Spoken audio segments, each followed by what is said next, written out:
गोष्टी इंटरव्ह्यू स्वरूपामध्ये करावा.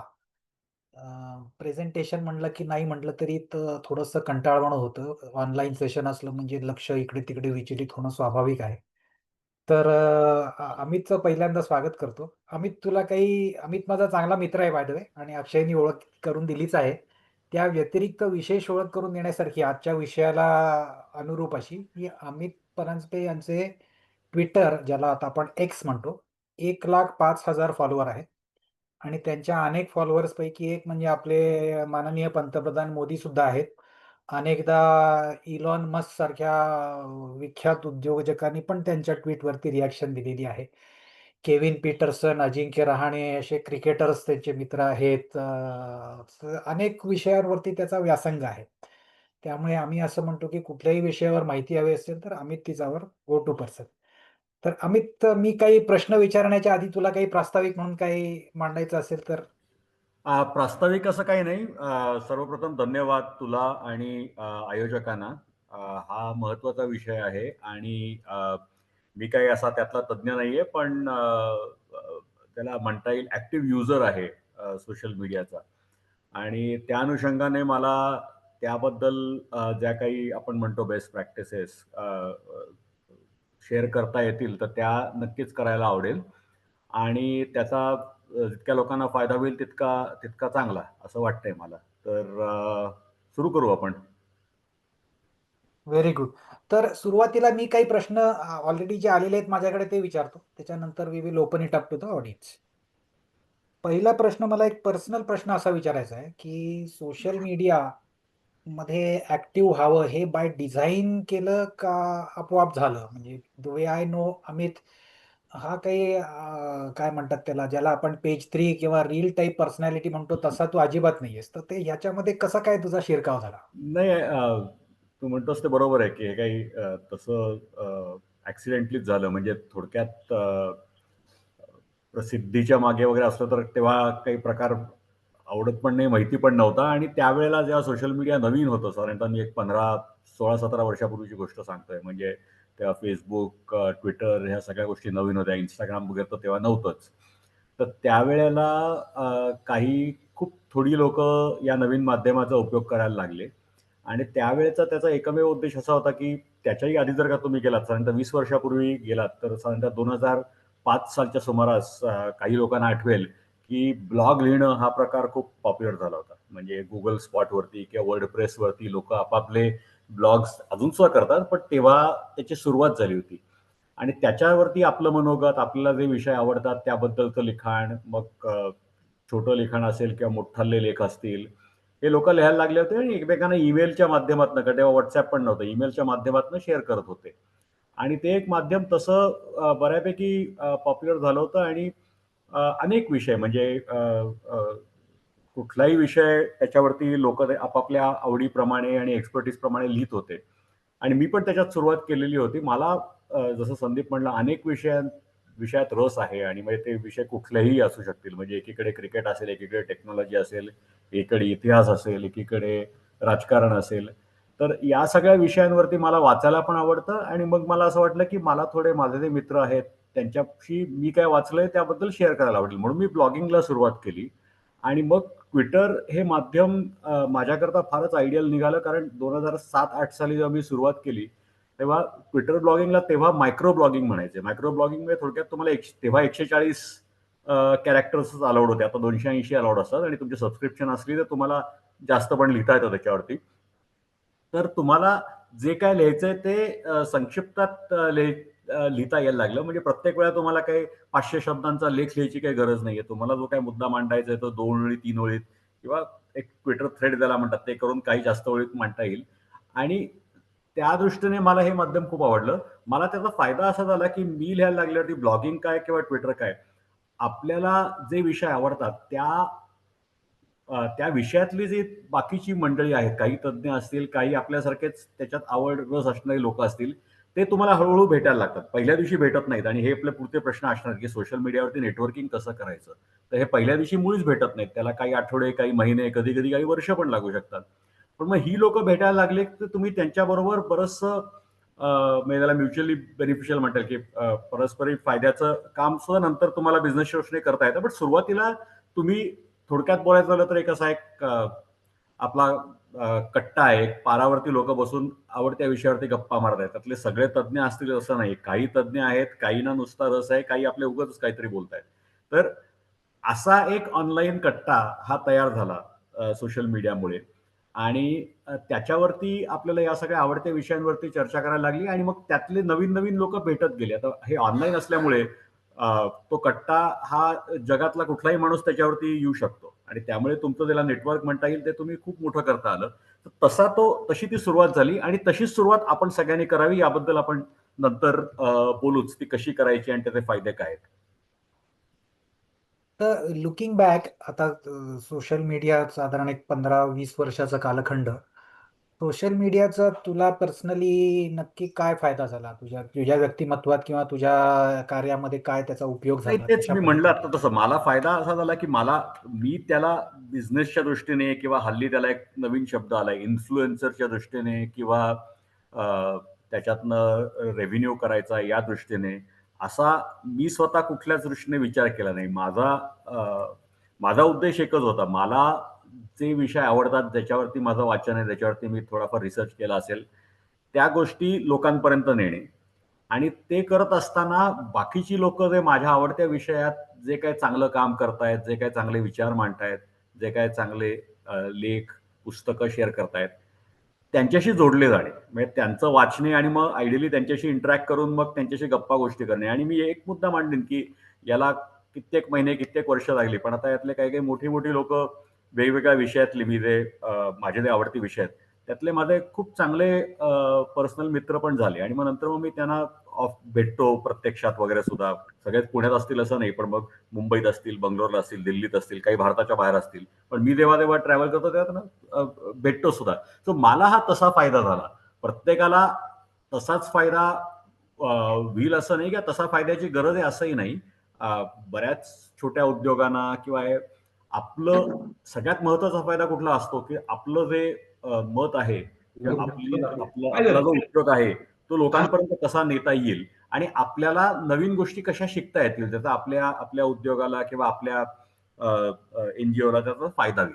हा एक महत्वाचा उद्देश असतो आणि त्याचा मला पण तसा फायदा झाला. फक्त माझा उद्देश थोडा नॉन स्टँडर्ड होता. ओके. मग असं कुठलं एक उदाहरण सांगता येईल का की अमुक एक विषयावरती ऍडव्होकेसी करणे म्हणा किंवा एखादा प्रश्न सोडवण्यामध्ये सोशल मीडियाचा उपयोग झाला, स्वतःच वैयक्तिक किंवा इतर कसं सोडवण्यामध्ये असं म्हणता येणार नाही. आता एक आवडता विषय माझा म्हणजे पुणे आणि पुण्याचं इन्फ्रास्ट्रक्चर हा एक आवडता विषय आहे. त्याच्यावरती मी गेले 16-17 वर्ष लिहितोय आणि माझे काही काही विचार मांडतोय. आणि त्यानिमित्ताने मग त्यातले जे काय पुण्यातली इतर लोक आहेत, पुण्यात तुम्हाला माहिती आहे खूप लोकांना अनेक विषयात जरा जास्तच रस असतो. तो कधी कधी मत फायद्याचाच मांडणारे असेल कमी असं कमी नाही. नसतात. कधी कधी त्याचा तोटा पण होऊ शकतो. पण ते ते ते थोडं बाजूला ठेवलं तर अ, तज्ञ खूप असतात आणि त्यांच्याशी चर्चा होऊ शकते. वेगवेगळ्या संस्था आहेत ते त्या विषयांवर ते काम करतात. म्हणजे आता पुण्याचा एअरपोर्ट असेल किंवा जो अनेक गेले 20 वर्ष आपण बोलतोय झाला नाही, किंवा पुण्यातली वाहतूक समस्या असेल किंवा पुण्यातली कचरा समस्या असेल, या सगळ्या विषयांवरती बाकी काम करणारे पण मला लोक खूप भेटत गेले. ऑथॉरिटीज पण काही काही भेटले ऑनलाईन. म्हणजे काही पूर्वी ते काही कमिशनर्स होते पुण्याचे, ते सोशल मीडियावर असायचे, त्यांच्याशी भेट झाली. आणि मग खूप मोठे प्रश्न सोडवले असं म्हणता येणार नाही, पण त्यानिमित्ताने आम्ही काही काही म्हणजे मी राहतो त्या भागातले काही काही प्रश्न असतील, नागरिक प्रश्न असतील किंवा काही काही स्पेसिफिक एरियातले एअरपोर्टचे प्रश्न असतील, ते थोडेफार सोडवण्यात नक्कीच फायदा झाला. त्या त्या लोकांना आधी ती लोक भेटली, मग त्या लोकांची प्रत्यक्षात भेटून आणि हे करून काय काय प्रश्न सोडवायला निश्चितच फायदा झाला. बरं. असं सामाजिक संस्था जे आमचा जो कोहॉर्ट आहे सेवावर्धिनी आणि सेवावर्धिनीशी संबंधित अनेक 500च्या वर संस्था, आम्ही सगळे सामाजिक प्रश्न सोडवण्याच्या दृष्टीनेच अ, या कामामध्ये उतरलेलो आहे. पण सोशल मीडिया हवाय का, सोशल मीडिया प्रेझेन्स हवाय का, तर हवाय म्हणतात सगळेजण. पण तरी एक इनर्शिया असतो व्यक्तीला की मी आता माझं काम करू का हे करू, हा मला वेळच नाही. तर हे कसं काय ओव्हरकम करायचं, म्हणजे ह्याला उत्तर काय? नाही, कोण हा खूप अपॉइंट करायचा व्यक्ती त्यासाठी का स्वतःच करायला पाहिजे, या तुझं मत काय याविषयी? नाही, हा महत्वाचा प्रश्न विचारला, कारण हा एक प्रश्न म्हणजे सामाजिक संस्था असतील किंवा अ, छोट्या कंपन्या, स्टार्टअप्स असतील किंवा मोठ्या कंपन्या असतील, या कुठल्याही लोकांशी मी बोललो तर हा मुद्दा किंवा हा प्रश्न पहिल्यांदा येतो की हे फायद्याचं आहे असं मला वाटतं, पण ते कसं करावं आणि त्याच्याकरता वेळ कसा द्यावा आणि ते कुणी करावं, म्हणजे त्याच्याकरता एक माणूस ठेवावा का किंवा वेगळा तज्ज्ञ पाहिजे का, हे सगळे प्रश्न येतात. तर मी त्याच्याबद्दल एक 2-3 मुद्दे मांडतो. पहिला मुद्दा म्हणजे सोशल मीडिया तुमचं स्वतःचं असेल किंवा तुमच्या संस्थेचं असेल आणि मग तुमची संस्था अगदी छोटी 1 माणसाची, 2 माणसांची संस्था असेल किंवा 10,000 माणसांची संस्था असेल. तुम्ही जे विचार मांडताय ते म्हणजे तुम्ही जे ज्या पोझिशनवरती आहात त्या संस्थेमध्ये, म्हणजे फाउंडर असाल किंवा संस्थापक असाल किंवा मॅनेजर असाल किंवा जे काय असाल, तर ते त्या संस्थेचे तुम्हाला जे माहिती आहेत, जे उद्देश आहेत, जे मुद्दे मांडायचे आहेत, ते तुमच्याकडनं स्वतःकडनं हे यायला पाहिजे. ते कुणीही दुसऱ्यांनी मांडले तर ते तितकेसे बरोबर येत नाहीत. याची खूप उदाहरणं आहेत. म्हणजे अनेक कंपन्या आहेत की ते कंपन्याचं सोशल मीडिया हँडल, आणि मी आधी प्रायव्हेट आणि कॉर्पोरेट कंपन्यांबद्दल बोलतो, सामाजिक संस्थांच्या आधी. पण ते काय करतात की एखादी पी-आर एजन्सी घेतात आणि मग त्यांना सांगतात की ठीक आहे, आमच्या कंपनीबद्दल किंवा आमच्या सीईओच्या नावानी आपले हे सगळे मुद्दे आम्ही तुम्हाला एक 10 विषय देतो, त्याच्याबद्दल काहीतरी लिहित जा. आणि ते लगेच वाचनानं लक्षात येतं की हे काही म्हणजे काही खरं काही महत्वाचं काही लिहित नाही. हे आपलं आपलं नेहमीचं आपलं काहीतरी एखादं प्रेस रिलीज लिहिली, एखादं काहीतरी जनरल मोटिव्हेशनल कोट दिला, असलं काहीतरी आपलं लोकं लिहित बसतात. त्याचा दुष्परिणाम असा होतो की लवकरच लोकं त्या हँडलला, म्हणजे त्या सोशल मीडियाच्या पेजला म्हणा, साईटला म्हणा, सिरियसली घेत नाहीत. कारण असं लोकांना वाटतं की यातनं मला काही खरं शिकायला काही मिळत नाही आणि आपलं नुसतं कंपनीचा एक पी-आर चाललाय किंवा संस्थेचा एक पी-आर चाललाय. याच्या उलटं तुम्हाला जर का खरंच त्या कंपनीचे जे काही विषय असतील, जे आदर्श असतील, जे प्रॉडक्ट्स असतील, ज्या सर्व्हिसेस असतील, अ, त्याबद्दल जर का खरंच, किंवा तुम्हाला रिक्रुटिंग करायचं असेल, किंवा तुम्हाला खरंच त्या कंपनीच्या कुठल्याही एखाद्या कामाकरता जर का तुम्हाला सोशल मीडियावर यायचं असेल, तर ते मुद्दे त्या माणसाने मांडणं हे फार महत्वाचं असतं. म्हणजे कंपनीचं जर का तुम्हाला स्ट्रॅटेजिक डिरेक्शन बघायची आहे किंवा आम्हाला 5 वर्षांनी काय करायचं, तर सीईओनी मांडणंच आवश्यक आहे. पी-आर एजन्सी तसं चांगलं काही मांडू शकत नाही. याची मी काही उदाहरणं देतो. परवा संदीपजींशी बोलत असताना आम्ही चर्चा केली याची, की पुण्यातलं एक उदाहरण बहुतेक बऱ्याच लोकांना इथे माहिती असेल. पर्सिस्टंट म्हणून एक खूप मोठी आता सॉफ्टवेअर कंपनी झालेली आहे. त्याची सुरुवात अगदी छोटी एका खोलीत झाली 30-35 वर्षापूर्वी. पण त्याचे संस्थापक आणि आता चेअरमन आनंद देशपांडे जे आहेत, ते अजून सुद्धा त्यांचं सोशल मीडिया पूर्णपणे स्वतः चालवतात. आणि तुम्ही जर का त्यांना फॉलो करत नसलात Twitterवरती, LinkedInवरती, तर अवश्य करा. कारण ते अनेक बाबतीत त्यांची मतं स्वतः मांडतात आणि मग ते टेक्नॉलॉजीबद्दलच असेलच, कारण शेवटी त्यांचं ते क्षेत्र आहे. पण शिवाय म्हणजे फ्रेश ग्रॅज्युएट्सनी काय करावं किंवा मिड मिड लेव्हल मॅनेजर्सनी काय करावं किंवा अनेक बाकीचे विषय त्याच्यावरती त्यांचे विचार मांडतात आणि त्यातनं खरंच चांगलं शिकण्यासारखं असतं, की काय तुम्हाला अ, त्यांच्याकडनं म्हणजे ते खूप लोकांचा आदर्श आहे, तर त्यांच्याकडनं तुम्हाला शिकता येतं. दुसरं एक उदाहरण आहे, ते पण खूप लोकांनी बघितलं असेल, ते म्हणजे आनंद महिंद्रा, म्हणजे महिंद्र कंपनीचे चेअरमन. ते Twitter स्वतः वापरतात. ते कदाचित कॉर्पोरेट इंडियात सगळ्यात फेमस कुठलं सोशल मीडिया पेज असेल, तर ते त्यांचं असेल आणि ते सुद्धा असंच पूर्णपणे स्वतः, आणि ते कधी-कधी कंपनीबद्दल लिहितील असंही नाही. ते काही-काही वेगळ्या विषयांवरती सुद्धा म्हणजे आपले नेहमीचे प्रश्न असतील, सामाजिक प्रश्न असतील, शहरी प्रश्न असतील, त्याच्याबद्दल पण लिहितात. पण त्यांना जे काही फॉलोइंग आहे, त्याचा त्यांना फायदा असा होतो, की त्यांनी Mahindraबद्दल काही लिहिलं, नवीन प्रॉडक्टबद्दल लिहिलं, तर Mahindraला परवाच एक Mahindraचे एक सीनियर अध्यक्ष भेटले होते एका त्यांच्या समुदाय कंपनीचे. ते सांगत होते, की आम्हाला कित्येक कोटी रुपये खर्च करून ॲडव्हर्टायझिंगमध्ये जेवढा रीच मिळणार नाही, तेवढा आनंद महिंद्रांच्या एका ट्वीटमधनं मिळतो. आणि तो फुकट मिळतो. सो असे फायदे पण कंपन्यांना होऊ शकतात. सगळ्यात आनंद महिंद्रा असं नाही, पण मी एक दुसरं टोकाचं उदाहरण सांगितलं, की स्वतः जर का तुम्ही वापरलं सोशल मीडिया हँडल, तर त्याचे फायदे खूप आहेत आणि नाही वापरलं तर त्याचे तोटे पण खूप आहेत. तर मी सगळ्यांना हे सांगतो, की सोशल मीडिया हे तुम्ही एक असं वेगळं फंक्शन समजू नका. आता एखादा सीईओ असेल, एखाद्या अगदी छोट्या कंपनी असेल किंवा मोठ्या कंपनी असेल, तर फायनान्स हा विषय आहे की तो नक्कीच स्वतःहून बघतो, कारण तो शेवटी सगळ्यात महत्त्वाचा विषय असतो. तर तुम्ही सोशल मीडिया की तुमचं जे काही मेसेजिंग आहे त्याकडे तसं बघा. तुम्हाला काही तासनतास काढायची गरज नाहीये. रोज तुम्ही 5 मिनिटं जरी त्याच्याकरता दिलीत तरी पुरेसं आहे. सुरुवातीला थोडा जास्त वेळ द्या आणि आपण त्याच्यावरती पुढे चर्चा करू की काय-काय त्याच्यात सुरुवात वगैरे कशी करावी. पण स्वतः करणं हे फार महत्वाचं आहे.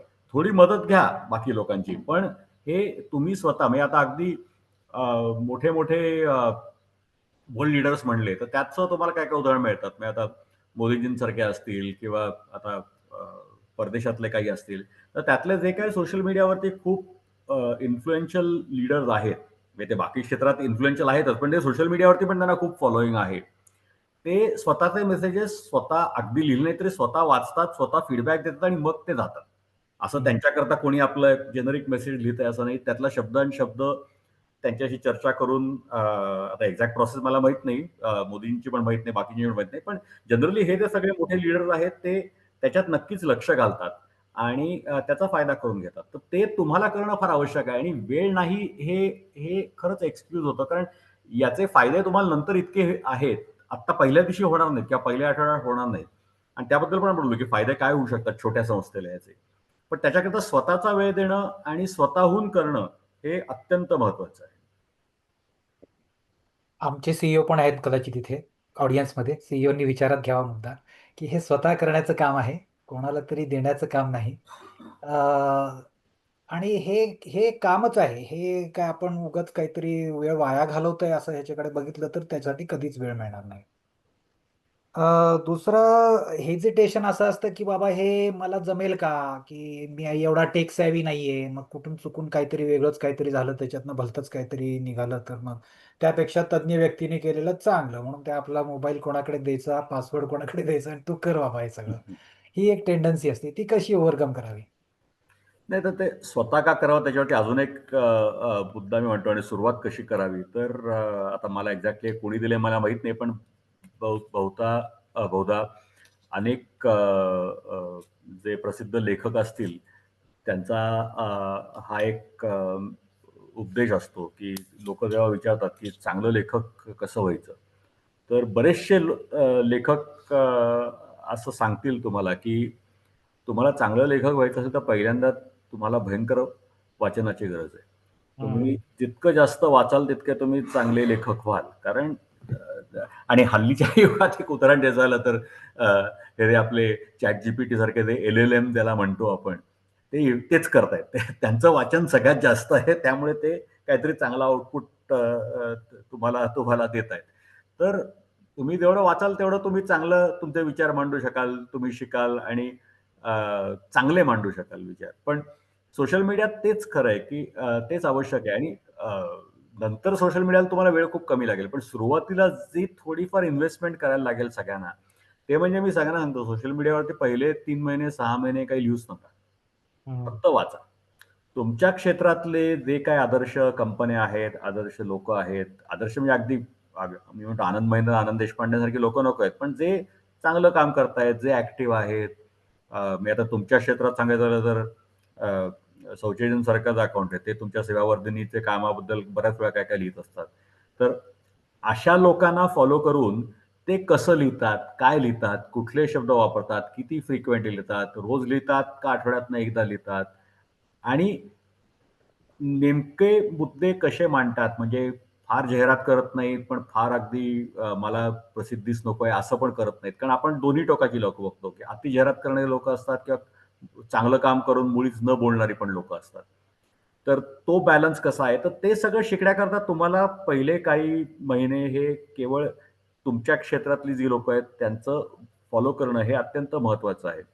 आणि त्याच्यात असं होतं, की सगळ्यात महत्त्वाचं आणि हे कुठल्याही क्षेत्रात लागू आहे म्हणजे फक्त सोशल मीडियामध्येच असं नाही, की काय करूपेक्षा कधी-कधी तुम्हाला काय करू नाही, हं.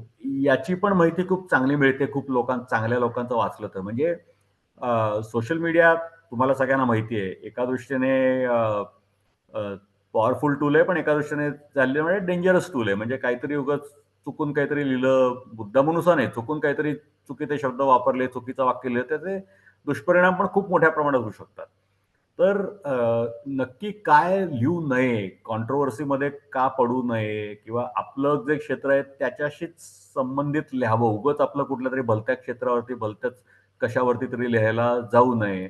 या अशा गोष्टी सुद्धा सगळ्या पाळणं खूप आवश्यक आहे. किंवा फॉर एक्झाम्पल तुम्ही तुमच्या संस्थेचा एखादा जर का सोशल हँडल केलं असेल, तर त्या संस्थेच्या हँडल तुम्ही चालवताना तुमचे स्वतःचे प्रश्न किंवा स्वतःचे विचार त्याच्यावरती मांडू नका.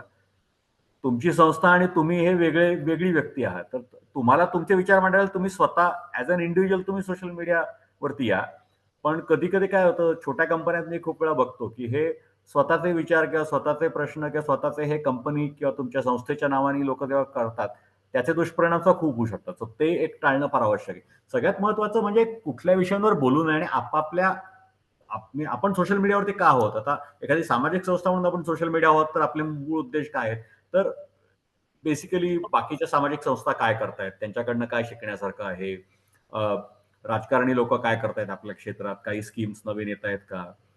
तिसरी गोष्ट म्हणजे आपल्याला फंड रेझिंग करण्याकरता कुठल्या मोठ्या संस्था आहेत का जे आपल्या क्षेत्रात इन्व्हेस्टमेंट्स करतायत.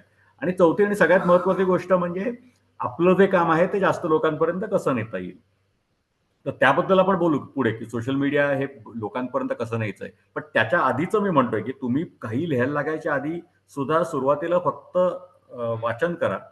बाकीचे कशी लोकं लिहितायत, कुठले विषय टाळतायत मी म्हटलं तसं, ते फार महत्वाचं आहे. ते बघा आणि मग हळू सुरुवात करा. कुठलीही नवीन क्षेत्रात जेव्हा आपण पडतो, तेव्हा आपण हेच करतो, की सुरुवातीला आधी आपण स्टडी करतो, प्रॅक्टिस करतो आणि मग हळू सुरुवात करतो. अभ्यास आवश्यक आहे आणि तू ज्या म्हटलास काय करू नये त्याच्यानंतर माझ्या डोक्यात विचार असा आला की बरेचदा असं होतं की सोशल मीडियावरती ते एक व्हर्लपूल म्हणजे भवऱ्यात तसं आपण जसं ओढला जातो तसं त्याच्यामध्ये आपण बरोबर. इतके कॉन्ट्रोव्हर्शियल आणि निरर्थक विषय चाललेले असतात की त्याच्यामध्ये वाहवत गेलं की मग आपोआपच त्याला वेळ जास्ती लागतो. मग त्याला वेळ खूप माझा वेळ चाललाय बाबा ते नकोच मला. तर हे टाळायचं कसं की नाही तर हे फार तू म्हटलं महत्वाचं आहे आणि तसं आता मी हे दिल्लीचे भटके जास्त कुत्रे करून हा काय आपला विषय नाही. त्याच्यावरती नाही पण उगीचच बघायची गरज नाही. मी हे ट्विटर म्हणजे एक संबंधी जास्त बोलू शकतो. थोड्याफार हा. प्रमाणात Facebookवरती बद्दलचा बोलू शकतो या विषयावरती. सगळ्यात महत्त्वाचं म्हणजे सोशल मीडियाचे जे प्लॅटफॉर्म्स आहेत, म्हणजे X ट्विटर असेल किंवा Facebook असेल किंवा Instagram असेल किंवा YouTubeचा आता एका दृष्टीने सोशल मीडियाच झालेला आहे. यांची जी अल्गोरिथम्स असतात, त्यांचा फायदा काय आहे? तुम्ही जितका वेळ तिथे थांबाल, तितक्या हम्म. तुम्हाला जास्त जाहिराती दाखवता येतील आणि तितका त्यांना जास्त फायदा आहे. सरळ सोपा सोपा उद्देश आहे त्यांचा. तर त्याच्याकरता ते अत्यंत ज्याला म्हणता येईल कॉम्प्लेक्स ट्रिक्स वापरतात. तुम्हाला एका दृष्टीने फसवायला, की तुम्हाला कॉन्ट्रोव्हर्सी म्हणजे तसं म्हणतात कॉन्ट्रोव्हर्सी सेल्स. तर कुठलाही कॉन्ट्रोव्हर्शियल विषय किंवा कुठलाही असा काहीतरी अ, ज्याला मराठी शब्द मला आठवत नाही, क्लिकबेट म्हणतात, की तो हेडलाईन वाचून आपल्याला काय सनसनाटी असं वाटतं. आता मला हे बघितलंच पाहिजे, व्हिडिओ बघितला, हे वाचलंच पाहिजे. तर हे सारखं करत असतात आणि सोशल मीडिया आज एवढ्या मोठ्या कंपन्या झाल्यात हे याच्यामुळे झाले. त्यामुळे ते करत राहणार आणि त्यात तुमचा खरं खूप तोटा आहे. म्हणजे तुम्ही नको त्या विषयात वेळ घालवत बसणार. तुम्ही उगाचच तुमचे इमोशन्स अननेसेसरी त्याला म्हणतात फ्लेअर अप होतात. मग उगाच चिड होईल कुठल्यातरी विषयावरती. तुम्हाला ते काम आहे ते बाजूला राहतं. हे सगळं होत असतं. हे सगळे तोटे आहेत आणि त्यामुळे लहान मुलांनी सोशल मीडिया वापरू नये वगैरे हे वेगळे विषय आहेतच. पण याचे फायदे पण खूप आहेत. तोटा न होऊ देता फायदा कसा करणे हे फार महत्वाचं आहे आणि त्याच्याकरता मी एवढं सांगेन, की तुम्ही सोशल मीडियावर का आहात त्याच्या विषयावरती फक्त तुमचं लक्ष असू द्या आणि मग तुम्हाला बाकीच्या ज्याला म्हणता येईल बाकीचा नॉईज, बाकीचा जो आवाज असतो सोशल मीडियावरचा त्याचा त्रास का होऊ नये याच्याकरता काय करता येईल? तर ही सगळी जी टूल्स आहेत त्याच्यात तुम्हाला एक काही लिस्ट किंवा सबग्रुप्स करता येतात, की तुम्ही फक्त तेवढेच फॉलो करा. बाकीच्यांकडे लक्ष देऊ नका. किंवा बाकीचे परत तुमच्या टाईमलाईनवर आले तर ते म्यूट करता येतात किंवा ब्लॉक करता येतात किंवा Facebookवरती I don't like this content असं लिहिता येतं. सो तुम्हाला हे प्लॅटफॉर्म्स तुम्हाला बऱ्याच सोयी पण देतं, की त्या वापरल्या तर तुम्हाला तुमची जी टाईमलाईन म्हणतात सोशल मीडियावरती, ती चांगली तुम्हाला पाहिजे त्याच लोकांची ठेवता येते आणि बाकीची जी जनरल मारामारी असते किंवा बाकीचा नॉईज असतो तो तिथे येऊ नये याच्या बऱ्याच प्रकारे तुम्हाला प्रिकॉशन्स घेता येतात. आणि त्यातून काही आला तर मग तुम्ही ब्लॉक आणि म्यूट हे करत राहा. आणि सगळ्यात शेवटी हा स्वतःचा सेल्फ डिसिप्लिन आहे, की एवढं करून ते अल्गोरिदम इतकं हुशार आहे की तरी काहीतरी तुमच्या ह्याच्या टाइमलाईनवरती मध्ये घालणारच. तर ते मग तुम्ही अलिप्तपणे त्याच्याकडे लक्ष न देता तुमच्या उद्देशाकडे लक्ष ठेवणे हे शेवटी सगळ्यात महत्वाचं आहे. पण त्याच्याकरता बरेच टूल्स अवेलेबल आहेत की ज्यांनी आपली टाइमलाईन नीट ठेवता येऊ शकते. म्हणजे फोकस राहणं महत्वाचं आहे, नाहीतर त्या भूलभुलैयामध्ये एकदा तुम्ही नक्कीच, भटकलात की नक्कीच. ऑपरेशन सिंदूर, दिल्लीतले भटके कुत्रे किंवा कुठल्याही विषयावरती एकदा आपण घुसलो त्या विषयामध्ये की ते हे अ, तासोनतास जाऊ शकतील तुमचे ते. तासनतास त्याच्यामध्ये जाऊ शकतो. बरोबर आहे. आता ते वेगवेगळ्या प्लॅटफॉर्म्सचा उल्लेख केला तू आता एक्स हा ऑब्विसली बरेच लोक वापरतात. पण एक्स व्यतिरिक्त LinkedIn, Facebook, Instagram, YouTube, even एका अर्थाने व्हॉट्सॲप हे सुद्धा सोशल मीडिया टूलच आहे. तुम्ही स्टेटस टाकता किंवा फॉरवर्ड करत राहता, मेसेज व्हायरल करता, इकडचा कचरा, आपल्या दारातला कचरा लोकांच्या दारात नेऊन टाकता. तर ह्याच्यामध्ये स्पेसिफिक टूल, स्पेसिफिक काही टिप्स आहेत का, की YouTubeवर हो, काय आता करावं, LinkedInवर काय करावं किंवा Instaवर काय करावं? हां, म्हणजे आता माझं मी Instaवरती फार ॲक्टिव्ह नाहीये. म्हणजे मला त्यातल्या त्यात माझा जो अनुभव आहे तो जास्त करून X किंवा Twitter आणि थोडा Facebook आणि LinkedInवरती आहे. तर आधी मी त्यांच्याबद्दल बोलतो. अ, कसं आहे की प्रत्येक तुमच्या तुम्ही तुमचे जे उद्देश आहेत आणि तुम्हाला ज्याकरता सोशल मीडियावरती यायचंय, म्हणजे शिकण्याकरता म्हणा किंवा तुमचा मेसेज बाकीच्या लोकांपर्यंत नेण्याकरता, त्याप्रमाणे आणि तुमचं क्षेत्र कुठलं आहे, त्यावरती सुद्धा कुठलं टूल यातलं तुम्हाला सगळ्यात उपयोगाचं हे ठरू शकतं. आता तुमचा ऑडियन्स काय आहे? आता तुमचं जर काही ऑडियन्स अगदी यंग कॉलेज महाविद्यालयातली, शाळेतली मुलं असली, तर मग Instagram हा नक्कीच जास्त त्या ऑडियन्सच्या दृष्टीने पॉप्युलर आहे. तुम्हाला जर का खूप लोकांना जर का पोहोचायचं WhatsAppवरती आपण नंतर बोलू, पण Facebookचा रीच Twitterपेक्षा नक्कीच जास्त आहे. Twitterचे फायदे असे आहेत, की Twitterचा रीच ॲक्चुअली तो Instagram किंवा Facebookपेक्षा नक्कीच कमी आहे. म्हणजे नंबर ऑफ युजर्स म्हणता येईल किंवा तेवढे वाचतात तुमचे. पण त्याच्यात सीरियस आणि इन्फ्लुएन्शियल युजर्सचं प्रमाण खूप जास्त आहे. तर तुम्हाला जर का त्यामुळे असं थोडक्यात म्हणजे मार्केटिंगच्या विषयात शब्दात बोलायचं झालं तर तुम्हाला मास मार्केट जर का जायचं असेल किंवा त्याला टेक्निकली B2C पण म्हणतात. काही लोकांना माहिती असेल हा शब्द.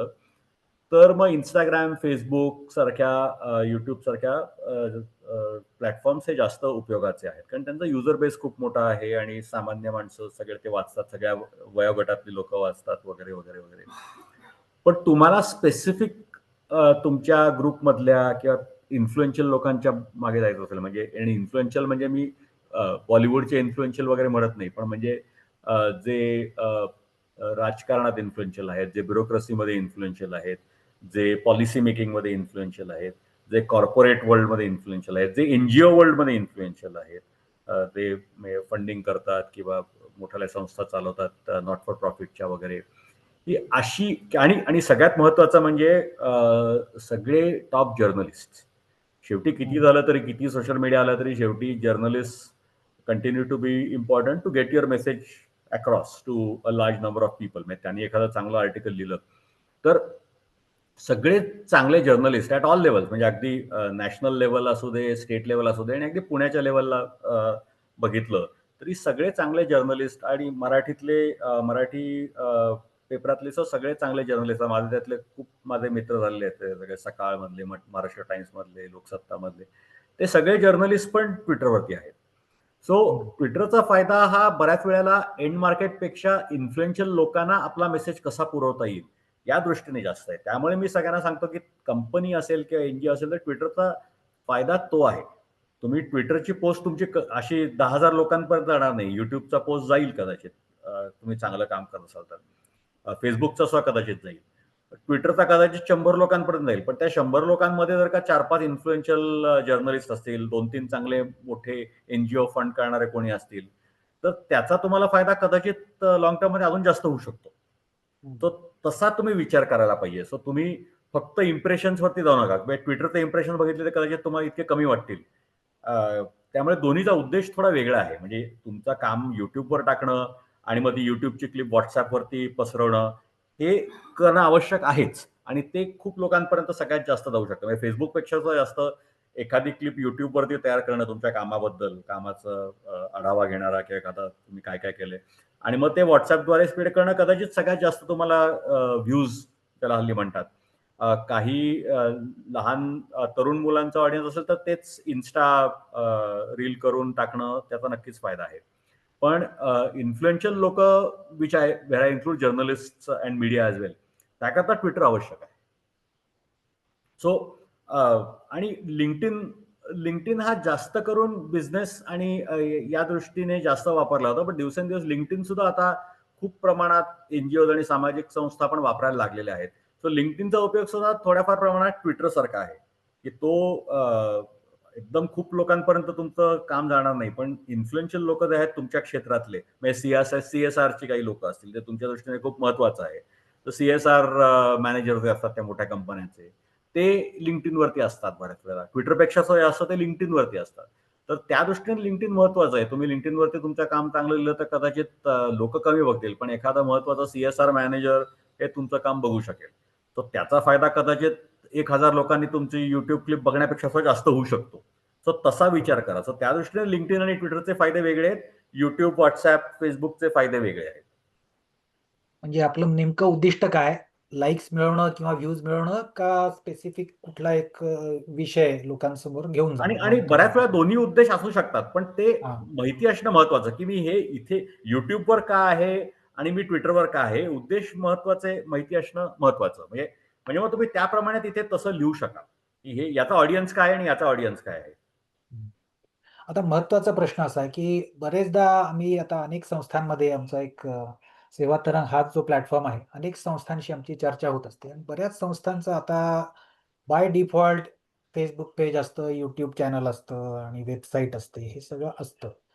पण बघत कोणीच नाही. की तर आपली फॉलोईंग वाढवायची कशी? म्हणजे स्पेसिफिकली आता तुझे 1 लाखाच्याहून जास्ती फॉलोअर आहेत. काही स्पेसिफिक गोष्टी केल्याने फॉलोअर वाढतात का कशामुळे वाढतात? आता हा फार महत्वाचा प्रश्न आहे आणि कारण प्रत्येकाला सोशल मीडियावर आल्यावरती हल्ली एस्पेशली आणि इन्स्टा आणि या लोकांना तर एस्पेशली तरुण लोकांना फॉलोअर किती, इम्प्रेशन्स किती, व्ह्यूज किती याच शब्दात लाईक्स बोलायचं किती असतं. मिळाले? तर ते काय लगेच होत नाही. ही पहिला मुद्दा. म्हणजे माझे 1 लाख फॉलोअर झाले तर मी 15-16 वर्ष या प्लॅटफॉर्मवरती आहे आणि अत्यंत कंटिन्युअसली ऍक्टिव्ह आहे. तर ते अत्यंत ग्रॅज्युअली आणि त्याला सोशल मीडियाचा शब्द वापरायचा झाला तर ऑर्गॅनिकली ती ग्रोथ झालेली आहे. हां, तुम्ही जर का खूपच एकदम मोठं काम काहीतरी केलं असेल, की ते अगदी खूप त्याला पब्लिसिटी मिळाली वगैरे, वगैरे, खूप पेपरांनी त्याच्याबद्दल लिहिलं वगैरे, तर कदाचित तुमचा एकदम फॉलोअर काउंट हा एकदम वर जाऊ शकतो. पण मग तो असा परत तिथेच स्टेबल होतो किंवा थोडा खाली पण जाऊ शकतो. सो सोशल मीडियाचे फॉलोअर्स कसे वाढवणे याला 2-3 सोपे उत्तर आहेत. म्हणजे सोपं काहीच नाही, उत्तरं सोपी आहेत. काम करणं खूप अवघड आहे. एक म्हणजे जो सामाजिक संस्था कधीच करत नाहीत आणि फारसं करू पण नाही अनलेस तुम्ही खूपच मोठी सामाजिक संस्था असेल तर. आणि ते म्हणजे पेड मॉडेल. आणि मोठ्या कंपन्या हे करतात आणि मोठे एन-जी-ओज पण करतात. पण छोट्या कंपन्यांचे करू पण नाही आणि परवडणार पण नाही. म्हणजे त्यात म्हणजे तो ऑप्शन मी मांडतोय, पण तो या ऑडियन्सला नक्कीच उपयोगाचा नाही असं असं माझं मत आहे. पण म्हणजे सोशल मीडियावरती तुम्ही जर का एखादा पोस्ट प्रमोट केला किंवा एखादा बूस्ट केला किंवा त्याला अदर टेक्निक्स किंवा काही लोक तर बाकी इन्फ्लुएन्सर्सना हायर करून तुमचं वेबसाईट किंवा तुमचा सोशल मीडिया हँडल पॉप्युलर करायला सांगतात. असे करून सुद्धा लवकर फॉलोअर मिळणारे लोक आहेत. पण तो विषय आता बाजूला होता कारण तो आपल्याला मला असं वाटतं एवढं रेलेव्हंट नाहीये. मग आपल्याला काय करता येईल? तर एक म्हणजे सातत्याने त्या प्लॅटफॉर्मवरती राहणे आणि कसं होतं बऱ्याच वेळेला आता वेबसाईट जाऊ दे, पण सोशल मीडियावरती कित्येक लोक पेज करतात आणि मग त्याच्याकडे 6 महिने, 1 वर्ष, 2 वर्ष, 5 वर्ष बघत नाही. तर लोक सुद्धा आणि हे जे अल्गोरिथम्स असतात जे तुमचं पेज सजेस्ट करतात ते सोय बघत असतात की याच्यावरती ऍक्टिव्हिटी किती आहे. त्याच्यावरती ऍक्टिव्हिटी नसेल तर ते कुठल्या सर्चमध्ये फारसं येत नाही. मग ते सोशल मीडिया अल्गोरिथम्समध्ये येत नाही आणि इतर लोक पण बघत नाहीत ते. सामान्य माणूस पण त्याकडे लक्ष नाही. हे काय नवीन नाही, हे तेच तेच गेले 6 महिन्यापूर्वीच कॉन्टेंट आहे. तर सगळ्यात महत्वाची गोष्ट अशी आहे की सोशल मीडिया जे काय तुमचं पेज असेल, फेसबुक असेल, इन्स्टा असेल, ट्विटर असेल, लिंक्डइन असेल, किंवा तुमचा एक व्हॉट्सअप ग्रुप असेल किंवा ब्रॉडकास्ट ग्रुप असेल, त्याच्यावर तुम्ही तुमच्या कामाबद्दल लोकांना, एक 100 लोकांना, 200 लोकांना माहिती देताय. ती जी काय देताय ती अत्यंत रेग्युलरली देणं फार आवश्यक आहे. आणि व्हेन आय से रेग्युलर, ते काय दर तासाला द्यायला पाहिजे असं नाही, दर दिवसाला द्यायला पाहिजे असं नाही. फ्रिक्वेन्सी ही तुम्ही ठरवायला पाहिजे आणि कदाचित आठवड्यातनं एकदा, कदाचित 2 आठवड्यातनं एकदा सुद्धा काही हरकत नाही.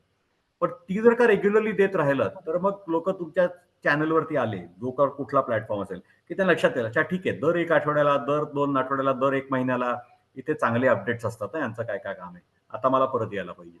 So that regularity is very important. तुम्ही जी फ्रिक्वेन्सी घ्याल, ती फ्रिक्वेन्सी मेंटेन करणं फार महत्वाचं आहे. असं नको, की मी 10 दिवस रोज अपडेट्स केले आणि मग पुढचे 6 महिने काही अपडेट्स केले नाहीत. असं चुकीचं आहे. सो काहीतरी मी म्हणतो तसं, की रोज करायची पण काही गरज नाही. आठवड्यातनं 2 आठवड्यातनं एकदा अपडेट करा. पण ते रेग्युलरली करा. तुम्ही पण काम रेग्युलरली करताय, मग त्याचा काहीतरी अपडेट टाका. कदाचित सगळे अपडेट्स खूप मोठे अपडेट नसतील. म्हणजे काही-काही इंटरमिजिएट अपडेट्स असतील. पण छोटे-छोटे अपडेट्स टाका. म्हणजे तुमचा जो युजर बेस आहे, तुमचे जे फॉलोअर्स आहेत, ते एंगेज राहतात तिथे. That regularity is very important rather than the high frequency. आणि this is true for any social media platform. कारण अल्गोरिथम्स पण तेच बघतात. गुगल सर्च पण तेच बघतं. आणि मी म्हणलं सामान्य माणूस पण तेच बघतो. त्या पेजवर मग बघितलं काही नाहीच आहे गेलं वर्षभर, तर मग मी कशाला आलो या पेजवरती, असं होतं आणि मग परत निघून जातात लोक. So make sure you have something updated there very regularly. सातत्य महत्वाचं आहे. हम्म. असं म्हणतात की खेळपट्टीवर टिकाव धरला तर धावा आपोआप निघतील. त्यात जरी निघत नसल्या तरी अगदी खेळपट्टीवर टिकलंच नाही तर धावा निघणारच नाही. अगदी बरोबर आहे. आणि कसं आहे की चांगलं उदाहरण दिलं आणि त्या उदाहरणातलं मी अजून एक ते पुढे एक्सटेंड करून अजून एक त्याच्यात एक ऍड करीन. ते म्हणजे अ, सातत्याने टिकून राहिलं तर नुसत्या धावा होतील असं नाही, तर कधीतरी बॅट बॉल मिळतो आणि मग एकदम 4 धावा किंवा 6 धावा होऊ शकतात. तसं हम्म. कधीतरी 2 महिने 3 महिन्यांनी एखादा चांगला अपडेट तुमच्याकडनं मिळतो, की जो एकदम व्हायरल जाऊ शकतो. आणि मग एकदम एक अपडेट व्हायरल गेला, की मग तुमचं फॉलोअर काउंट वाढतं, सगळं होऊ शकतं. सो ते त्याच्याकरता you have to have a wait and watch attitude. बरं, दुसरा एक मुद्दा आहे, आपण त्याच्याकडे येऊ. पण कंटेंट काय असावं हे याच्यावरती सगळ्यात मोठे प्रश्न असतात, की तुमचा जो हे मला खूप लोकं विचारतात, कंपन्या पण विचारतात, की काय मी दर आठवड्याला काय लिहू? दर महिन्याला सुद्धा काय लिहू? माझ्याकडे नवीन काही माझ्या कंपनीतलं काही झालं नाहीये किंवा माझ्या ह्याच्यात झालं नाहीये, काय लिहू? तर तुम्हाला तुमचं जर का सोशल मीडिया प्रेझेन्स, ब्रँड तयार करायचा असेल, तर त्याच्याकरता फक्त तुमच्याबद्दल लिहायची गरज नाहीये. किंबहुना फक्त तेवढं लिहिलं तर त्याचा उपयोग एवढा होणार नाही. तेवढे तुम्हाला एंगेजमेंट, फॉलोअर्स मिळणार नाही. तर तुमचं जे क्षेत्र आहे, त्या क्षेत्राबद्दल बाकीची माहिती देणं पण तितकंच आवश्यक आहे. कदाचित तुम्ही केलेलं काम नसेल, पण तुमच्या क्षेत्रातल्या काही पॉलिसीज आल्या नवीन सरकारच्या, तर त्याचा कसा परिणाम होऊ शकतो या क्षेत्राला? किंवा आता पाणी समस्या असेल, तर मग त्याच्यावरती यावर्षी पाऊस किती पडला? तो जास्त पडलाय का? मग धरणाची परिस्थिती कशी आहे? त्याच्याबद्दल किंवा पुढच्या नवीन कुठले कालव्याची प्रोजेक्ट्स आहेत का? किंवा म्हणजे थोडक्यात तुमचं जे क्षेत्र आहे त्याच्याबद्दल सुद्धा तुम्ही, आणि हे एका दिवसात होणार नाही, हे याला 6 महिने 1 वर्ष लागेल. पण तुमचं जी कंपनीची सोशल मीडिया साईट आहे किंवा तुम्ही स्वतः छोटा ऑर्गनायझेशन तुम्ही स्वतःच तुमच्या नावाने ते करत असाल तरी काही हरकत नाही. तर gradually you should be perceived as an expert in that area. म्हणजे मग तुम्हाला जास्त ट्रॅक्शन, जास्त फॉलोअर्स मिळतात. तर फक्त तुम्ही काय काम केलं या आठवड्यात किंवा या महिन्यात त्याच्यावरती लिहिण्यापेक्षा त्याच्याबरोबर या क्षेत्रात अजून काय-काय इंटरेस्टिंग घडामोडी झाल्या आहेत. हम्म. एखाद्या मोठ्या एन-जी-ओनी काहीतरी चांगलं काम केलं असेल, त्याच्याबद्दल लिहायला हरकत नाही किंवा तुमच्यासारखं काम करणारा आपण दुसऱ्या कुठल्यातरी जिल्ह्यात, दुसऱ्या गावात, दुसऱ्या राज्यात काम करत असेल, तर त्याच्याबद्दल काय ते शेअर करणं. म्हणजे एकंदरीत आता मी म्हटलं तसं, की पाण्याचा प्रश्न आहे, तर त्याच्याबद्दल तुम्ही जर का काम करत असाल, तर हा इतका मोठा विषय आहे, की याच्यावरती खूप इंटरेस्टिंग कंटेंट हे शेअर करता येईल. म्हणजे वेदर रिलेटेड असेल, मी म्हटलं तसं वॉटर स्टोरेज लेव्हल्स बद्दल असेल, अ, त्याच्या मागच्या सायन्सबद्दल पण असेल, क्लायमेट सायन्सबद्दल असेल, त्याच्या मागचं पॉप्युलर काही एखादी घटना घडली तर त्याच्याबद्दल. तर या गोष्टी तुम्ही शेअर करत राहा. आणि अगदी डायरेक्टली रिलेटेड पाहिजे असं नाही, पण साधारणतः लोकांना लक्षात येईल, अच्छा म्हणजे आता ही संस्था आहे, ही पाण्याबद्दल काम करते, पाण्या या विषयावरती काम करते. तर मग त्याच्या रिलेटेड बाकीच्या गोष्टी पण थोड्या लिहायला काही काही हरकत नाही. सो तसं केलं तर तुमची क्रेडिबिलिटी, तुमचं एक्सपर्टीज हे त्याच्यात जास्त लोकांना दिसतं आणि मग लोक तुम्हाला जास्त फॉलो करायला लागतात. ठीक आहे. आता माझे प्रश्न मी जरा आवर्ते घेतो, कारण आपल्याला बाकीच्यांनाही प्रश्न विचारायची संधी द्यायची. फक्त एक शेवटचा प्रश्न असा आहे, की एक तू आता उल्लेख केला तसं कंटेंट लिहिणे हे एक मोठं हेजिटेशन असतं. एकतर आमच्या संस्था या इंग्लिश सॅवी बरेचदा नसतात. तर हे लिहायचं कोणी? मग वाव दे वाव मी काहीतरी लिहिणार, मग त्याचा काहीतरी भलतंच अर्थ होईल. तर त्याला काय उत्तर आहे का सोपं असं काही किंवा ट्रिक्स आहे का? नाही, आता दोन गोष्टी आहेत. एक तर सगळं इंग्लिशमध्ये पाहिजे असं नाही. तुमचा ऑडियन्स जर का मराठीत असेल तर मराठीत पोस्ट करायला हरकत नाही. आता काही काही पॉप्युलर ट्विटर हँडल्स आहेत ते पूर्णपणे फक्त मराठीत कॉन्टेंट करतात, तसे पण आहेत. सो तो पहिला मुद्दा. दुसरा मुद्दा, कॉन्टेंट मराठीत असलं किंवा एखादा व्हिडिओ जरी मराठीत असेल तरी त्याची एक ओळीचं इंट्रोडक्शन इंग्लिशमध्ये करायला सुद्धा कधी कधी हरकत नसते. म्हणजे तुम्ही त्याला जर का एखादी युट्यूब क्लिप ऍड केली असली तर ते मराठीत असेल, पण त्याचं सुरुवातीची ती पहिली ओळ असते ती इंग्लिशमध्ये, त्याचं म्हणजे वन लाईन समरी म्हणता येईल तेवढी इंग्लिशमध्ये टाकली तरी काही हरकत नसते आणि मग अटॅच युट्यूब लिंक काहीतरी मराठीत असेल. तिसरी गोष्ट, सध्या तुम्हाला सगळ्यांना माहितीच असेल की गेल्या 2 वर्षात ChatGPT आणि बाकीचे जे टूल्स आहेत, म्हणजे जेमिनाय असेल, ग्रॉक असेल, क्लॉड असेल, त्यांनी जी काही क्रांती घडवली आहे ती खरंच फारच उपयोगाची आहे. म्हणजे ट्रान्सलेशन क्वालिटी ही भयंकर सुधारलेली आहे. म्हणजे तुम्ही 2 वर्षापूर्वी एखादं ऑटो ट्रान्सलेट केलं असेल ते आज करताय, त्यात खूपच फायदा आहे. त्यामुळे तुम्हाला मराठी टू इंग्लिश ट्रान्सलेशनची क्वालिटी नक्कीच तुम्हाला हे टूल्स वापरून प्रयोग करायला हरकत नाही आणि तुम्हाला खरंच चांगले रिझल्ट मिळतील. त्यामुळे आता त्याचा उपयोग घ्यायला पण काही हरकत नाही ट्रान्सलेट करायला. फक्त तसंच्यात न बघता टाकू नका. एकदा फक्त साधारणतः डोळ्याखालनं घाला. पण खरंच चांगलं ट्रान्सलेशन ऑटोमॅटिक सुद्धा होऊ शकतं. तर म्हणजे तिन्ही मुद्दे आहेत. त्यामुळे फक्त भाषा अ, अ, कुठली असली तरी तसा काही फरक पडत नाही असं मला वाटतं हल्ली. ठीक आहे. म्हणजे आता तुमचे काही प्रश्न असतील तर चॅटवर मांडू शकता. बिफोर आणि चॅटवर मांडलेलं जास्त सोयीचं, नाहीतर मग वेळ जास्ती लागतो प्रश्न घेणे आणि उत्तर देणे याला. In the meantime I would like to invite आमचे जे सीईओ किंवा विक्रमजी पंडित आहेत किंवा विनोद ठाकूर आहेत, कार्यकारिणी सदस्य. तुम्हाला काही स्पेसिफिक विचारायचं असेल तर तुम्ही, किंवा सांगायचं असेल तर सांगू शकता. विक्रमजी. नमस्कार. आम्ही जी खूपच छान माहिती सांगितलीत आपण. नमस्कार. मला स्वतःला सुद्धा त्या माहितीचा खूप उपयोग होईल. मी आता एक्सवर तो अकाउंट रजिस्टर आहे, पण पुढे काहीच झालं नाही. तुम्ही म्हणता तसं त्याच्यामध्ये सातत्य पाहिजे, हे बरोबर आहे. मला अजून एक विचारायचं होतं की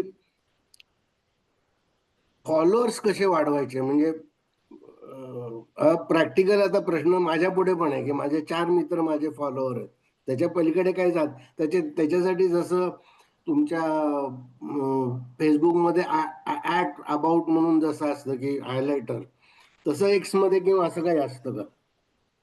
नाही, ऍड तर नाही. शेवटी असं आहे की तुम्ही जेवढं जास्त लिहाल तेवढं ते शेवटी लोकांना तुम्ही आहात ते कळणार कसं? म्हणजे अल्गोरिथम, तुम्ही जर का नवीन असाल तर अल्गोरिथमला हे कळणार पण नाही की तुम्ही काय लिहिताय. तर त्याच्याकरता 2 गोष्टी असतात. तुम्हाला हे तुम्ही एखादं इंटरेस्टिंग काम जर का केलं असलं आणि काहीतरी चांगली माहिती मिळवली असेल, तर ते जे तुमच्यापेक्षा जास्त फॉलोअरवाले तुमचे मित्र असतील, त्यांना तुम्ही टॅग करा. तर टॅग केल्यावरती कदाचित त्यांनी ते जरी शेअर नाही केलं, तरी त्यांना टॅग केलंय तेवढ्या गोष्टीवरती सुद्धा अल्गोरिथम तुमचा जो ट्विट आहे, तो बाकीच्या लोकांपर्यंत, जास्त लोकांपर्यंत नेऊ शकतो. त्यामुळे tagging other people in your area or your other friends who are not necessarily followers, त्याचा खूप फायदा होतो आणि मग ते हळूहळू वाढायला लागतं. So okay. आणि तो टॅग त्याच करणं म्हणजे हॅशटॅग करून त्यांचं नाव. हॅशटॅग नाही. Hashtag is not tagging. Tag म्हणजे ऍट त्या माणसाचं हँडल.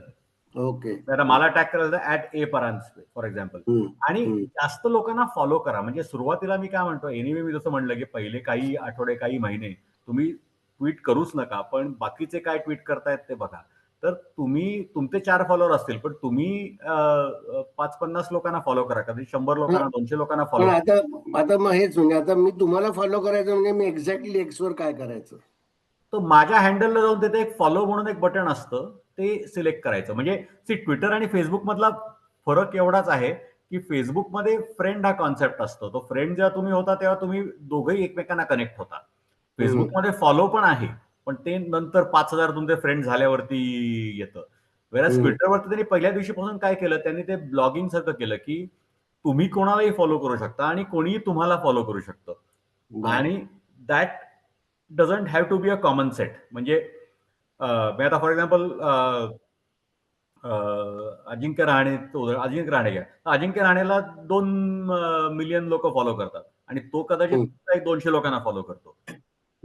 सो तसं तसं तुम्ही सुरुवातीला जितक्या जास्त लोकांना फॉलो कराल आणि मग लोकांना कळतं की अरे हे कोण फॉलो करतायत. आणि त्याकरता अजून एक मुद्दा मांडेन की तुम्ही लोकांना फॉलो करता आणि तेव्हा लोकांना अलर्ट येतो. आता तुम्ही मला फॉलो केलं तर मला अलर्ट येतो की अरे यांनी फॉलो केलं. बघितलंच नाही कारण मला हजारो अलर्ट येतात, पण मी बघितलं तर तुमचा बायो तिथे व्यवस्थित असणं खूप महत्वाचं. म्हणजे मग मी लगेच जाऊन बघितलं तिथे की कोण आहे, तर तिथे जर का बायोस नसला, फोटो नसला, तर मी म्हणजे जाऊ दे, हे कुठलं तरी बॉट आहे काहीतरी, म्हणजे मी इग्नोर करतो.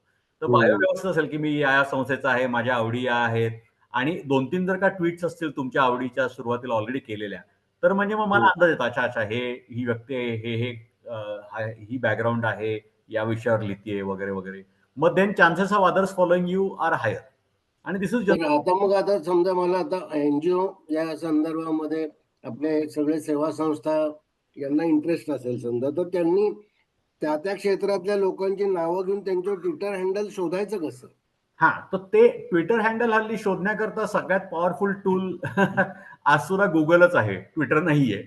तर एखादी संस्था असेल, म्हणजे आता मी तुम्हाला मागे पण एकदा केलं होतं, पण मी आता आपण बोलतोय तर चेक करूनच तुम्हाला सांगतो की हे चालणार आहे का. तर मी आता सेवावर्धिनी ट्विटर असं गुगलमध्ये टाईप केलंय, तर इनडिरेक्ट हँडल्स आल्यात काय काय, पण कधी कधी डायरेक्ट उत्तर पण येऊ शकतं. सो गुगलमध्ये त्या संस्थेचं नाव आणि ट्विटर किंवा एक्स असं टाईप केलं तर तुम्हाला बऱ्याच वेळा त्याचं काय ट्विटर हँडल आहे हे लगेच येऊ शकतं. दॅट सर्च एक इज मोर सोपा उपाय पॉवरफुल. मी सांगतो विक्रमजी तुम्हाला. अमित परांजपेंना फॉलो करा तुम्ही. त्याच्यावरती नाही मी त्यांच्या थ्रू संदीप, मी मी थोडीशी त्याची माझ्यासाठीच नाही, मी जाहिरात करता येईल. सर्वांसाठी हा प्रश्न विचारला मी. नाही बरोबर आहे ना. आता करेक्ट तुम्हाला आता करेक्ट. एखादी म्हणून म्हणलं एखादी संस्था आहे त्याचं नाव गुगलमध्ये टाका, फक्त त्या संस्थेचं नाव आणि ट्विटर असं टाका, स्पेस ट्विटर, म्हणजे मग ते असलं तर लगेच येतं. म्हणजे आपल्याशी संबंधित असलेल्या विषयाचे जे तज्ज्ञ असतील किंवा बरोबर जे बरोबर काम करत असतील त्यांचं ट्विटर हँडल शोधून बरोबर त्यांना आपण फॉलो करणं हे महत्वाचं आहे. बरोबर बरोबर. नाही, अजून सुद्धा मी म्हणतो ना की गुगल सर्च हे ट्विटर सर्च पेक्षा पॉवरफुल आहे. त्यामुळे ट्विटरवरची माहिती सुद्धा कधी कधी शोधायला गुगल इज मोर इफेक्टिव्ह. बरोबर, ठीक आहे.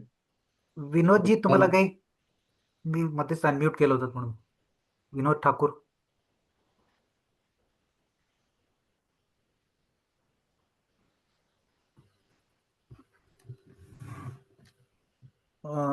एक प्रश्न चॅट वरती आलाय की लिंक्डइन स्पेसिफिकली वरती इंग्लिश सोडून इतर भाषा चालते का? का इंग्लिश ट्रान्सलेट करून टाकणंच बरोबर आहे? ती बघितलं नाही, पण बहुतेक चालते मला वाटतं. सगळ्या मल्टिपल हल्ली बहुतेक सगळ्या टूलवरती सगळ्या जगातल्या जवळ सगळ्या भाषा चालतात. लिंक्डइनवर मराठी भाषा चालते. चालते ना, कारण मी बघितलेले आहेत काही काही पोस्ट. आणि बहुतेक आता म्हणजे आता मायक्रोसॉफ्ट आणि गुगलवरती जवळजवळ जगातल्या सगळ्या ज्या 1000 एक भाषा असतील त्या सगळ्याचा सपोर्ट आहे. तुम्ही प्लॅटफॉर्ममध्ये किंवा नवीन फोन सुरू करताना मोठी लिस्ट दिसते, तर काहीच प्रश्न नाही त्याचा. आणि मी म्हटलं तसं हल्ली तुमचे चॅट जीपीटी वगैरे सारख्या वापरून तुम्हाला ट्रान्सलेशन पण करता येऊ शकतं. विनोदजी ठाकूर तुम्ही काही? हॅलो. हा बोला. हा नाही, मला हेच विचारायचं होतं की मोस्ट ऑफ द टाइम ते टाइम बाउंड काही काही पोस्ट करावे लागतात आपल्याला. टिपिकली इन्स्टामध्ये बघायला बघतो आपण, तसं ट्विटरमध्ये काही हे नाहीये, म्हणजे टाइम बाउंड नाहीये. म्हणजे टिपिकली आता इन्स्टामध्ये टाकताना सकाळी तुम्ही 9 ते 10 मध्ये टाकलं तर तुम्हाला जास्त लोक लाईक करतात किंवा तुमच्या कॉमेंट्स येतात, किंवा संध्याकाळी असतात.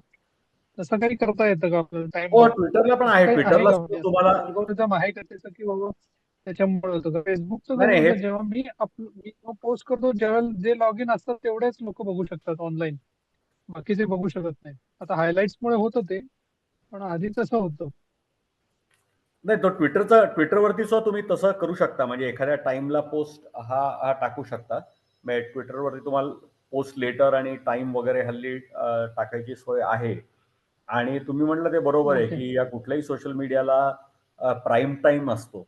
म्हणजे कुठल्या वेळेला टाकलं तर करेक्ट. तुम्हाला व्ह्यूज जास्त मिळण्याची शक्यता आहे हे माहिती असणं खूप आवश्यक आहे. म्हणजे जनरली ट्विटरच्या बाबतीत आणि लिंक्डइनच्या बाबतीत मी सांगतो वीकेंडला व्ह्यूज खूप कमी मिळतात. तो शनिवार रविवारी तुम्हाला वेळ असला तरी महत्त्वाच्या पोस्ट टाकू नका.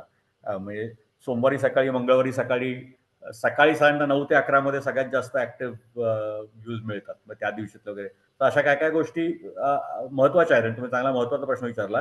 पण ट्विटरवरती post at a specific time आहे. तुम्हाला वीकेंडला वेळ असेल, पण तुम्ही तसं करून सेटअप करू शकता की सोमवारी सकाळी 9 वाजता ही पोस्ट टाका. हे तसं सेटअप करता येईल. ओके.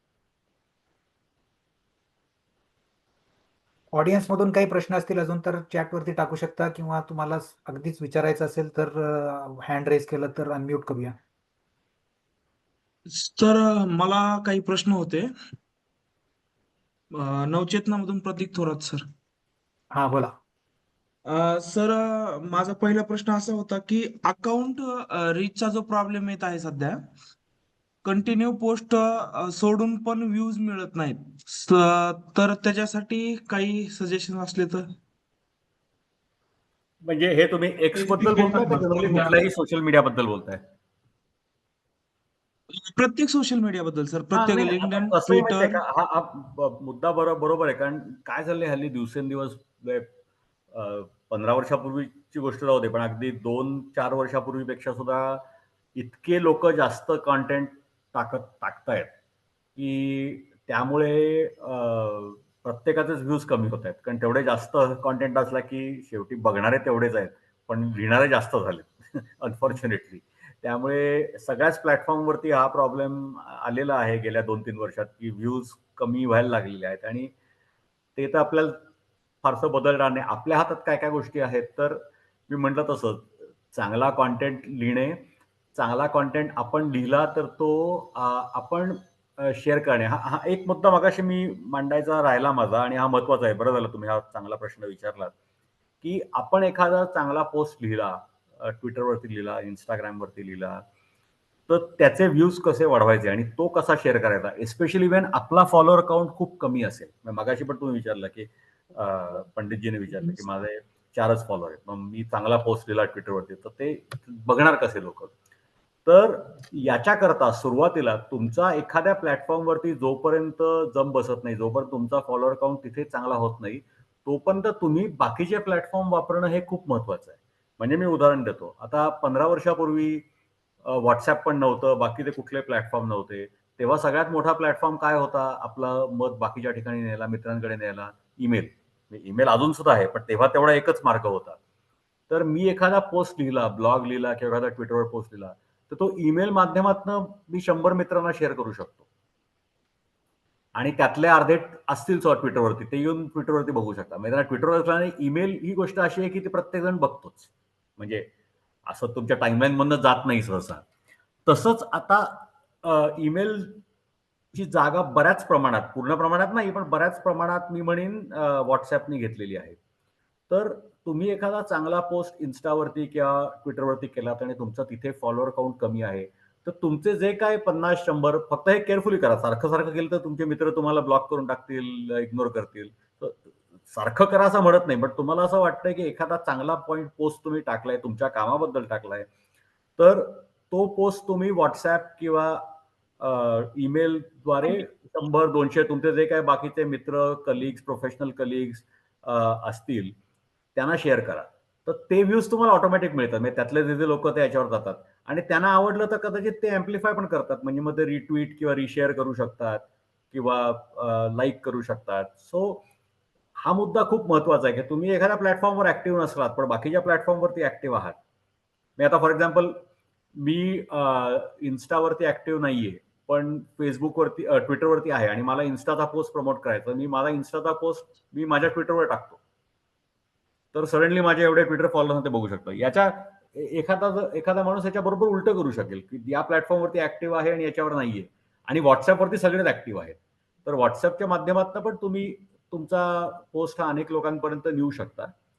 आणि तिसरी गोष्ट काय काय हे सगळे हँडल आहेत, इन्स्टा काय, ट्विटर काय, तुम्हाला सारखे पेड ऑप्शन्स देत असतं की ₹100 द्या, तुमचं पोस्ट इतक्या लोकांना दाखवतो वगैरे वगैरे. ते खरं म्हणजे काही खरं नाही. It's not worth spending money on that at that level unless you have a proper social media strategy and all that. त्यामुळे छोट्या ऑर्गनायझेशन्सना आणि इंडिव्हिज्युअल्सना मी सांगेन की त्या पेड मॉडेलकडे अगदी सुरुवातीला काही बघू नका. त्यामुळे मग हे बाकीच्या माध्यमातून पोस्ट शेअर करणं, चांगलं कॉन्टेंट लिहिणं, हेच साधारणतः 2 गोष्टी आपल्या हातात. बाकी अल्गोरिथमच्या हातात गोष्टी असतात. हा तिसरा मुद्दा म्हणजे कुठल्या वेळेला तुम्ही शेअर करताय हे पण महत्वाचं आहे. मगाचा मुद्दा जो होता तो की वीकेंडला शेअर केला तर तुम्हाला व्ह्यूज मिळणार नाहीत. तर या काय काय गोष्टी जर का बघितल्या. तिसरी गोष्ट, तुमचा हँडल तुम्ही बाकीच्या लोकांना जर का रिप्लाय केलं, अगेन फालतू रिप्लाय केलं तर लोक तुम्हाला ब्लॉक करतील. पण चांगले मुद्दे घेऊन जर का रिप्लाय केलं पॉप्युलर ट्विटर हँडल्सना, तर तुम्हाला आपोआप तुमचा रीच वाढतो. कारण त्या हँडलला त्यांचे रिप्लायज बघणारे बाकीचे खूप लोक असतात. मग तुमचा हँडल जास्त लोक बघतात. तर अशा काय काय बारीक सारीक ट्रिक्स पण आहेत त्या करता येतात. सर अजून एक प्रश्न होता माझा हा, की आपले जे सोशल मीडियाचे जे टार्गेट लोक ते कोणते असं एक्झाम्पल म्हटल्यानंतर एनजीओज का लोकल? नाही, आता ते प्रत्येक संस्थेनी आपला आपला निर्णय किंवा प्रत्येक इंडिव्हिज्युअलनी हा घ्यायची गरज आहे की तुम्हाला सोशल मीडियावरती का यायचंय आणि तुमचे उद्देश काय आहेत आणि तुमचे ऑब्जेक्टिव्ह काय आहेत त्याच्यावर ते ठरतं. म्हणजे आता तुम्हाला जर का एखाद्याला असं वाटतं की मी जे काम करतोय ते जास्तीत जास्त लोकांपर्यंत पोचावं, तर त्याच्याकरता मग तुम्हाला फॉलोअर्स तर खूप पाहिजेत, पण तुम्हाला चांगले जर्नलिस्ट पाहिजेत की ज्यांनी तुमचं वाचायला लागले तर मग ते त्यांनी एखादा लेख लिहिला तर 5,000 लोक ते वाचतील वगैरे वगैरे. तुमचं ऑब्जेक्टिव्ह फंड रेझिंग असेल तर मग जास्त कॉर्पोरेट लोकांना तुमचं वाचतील का, CSRची लोक तुम्हाला वाचतील, तुमचा पोस्ट वाचतील का, त्या दृष्टीने बघायला पाहिजे. तर ते प्रत्येक संस्थेचा ऑब्जेक्टिव्ह थोड्याफार प्रमाणात वेगळा असू शकतो. त्याप्रमाणे सुद्धा तुम्हाला त्या प्रकारचे फॉलोअर्स हे आयडियली मिळायला पाहिजेत. पण कुठल्याही प्रकारचे फॉलोअर्स मिळायच्या आधी तुम्ही आधी त्यांना फॉलो करणं आवश्यक आहे. म्हणजे तुम्ही त्यांना फॉलो केलं, त्यांच्याशी इंटरॅक्ट केलं की बऱ्याच वेळा ते काही दिवसांनी लगेच नाही तुम्हाला फॉलो करायला लागतील. म्हणजे आता तुम्हाला फॉर एक्झाम्पल यू शुड बी, तुम्हाला CSR मध्ये इंटरेस्ट आहे तर तुम्ही CSRचे कोण कोण लोक आहेत मोठी ट्विटरवरती त्यांना फॉलो करायला सुरू करा. त्यांच्या एखाद्या पोस्टला रिप्लाय करा.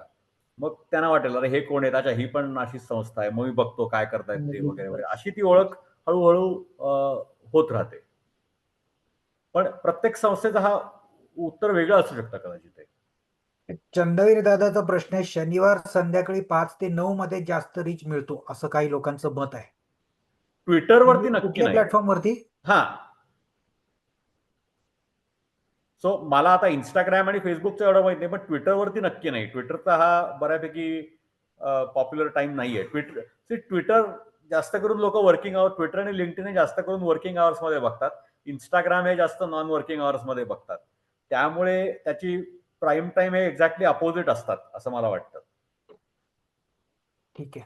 गिरिजाताई, आपल्या दुसऱ्या वक्त्या पण आलेल्या आहेत, तर आपण कसं करायचं आता, हे प्रश्न चालू राहतील.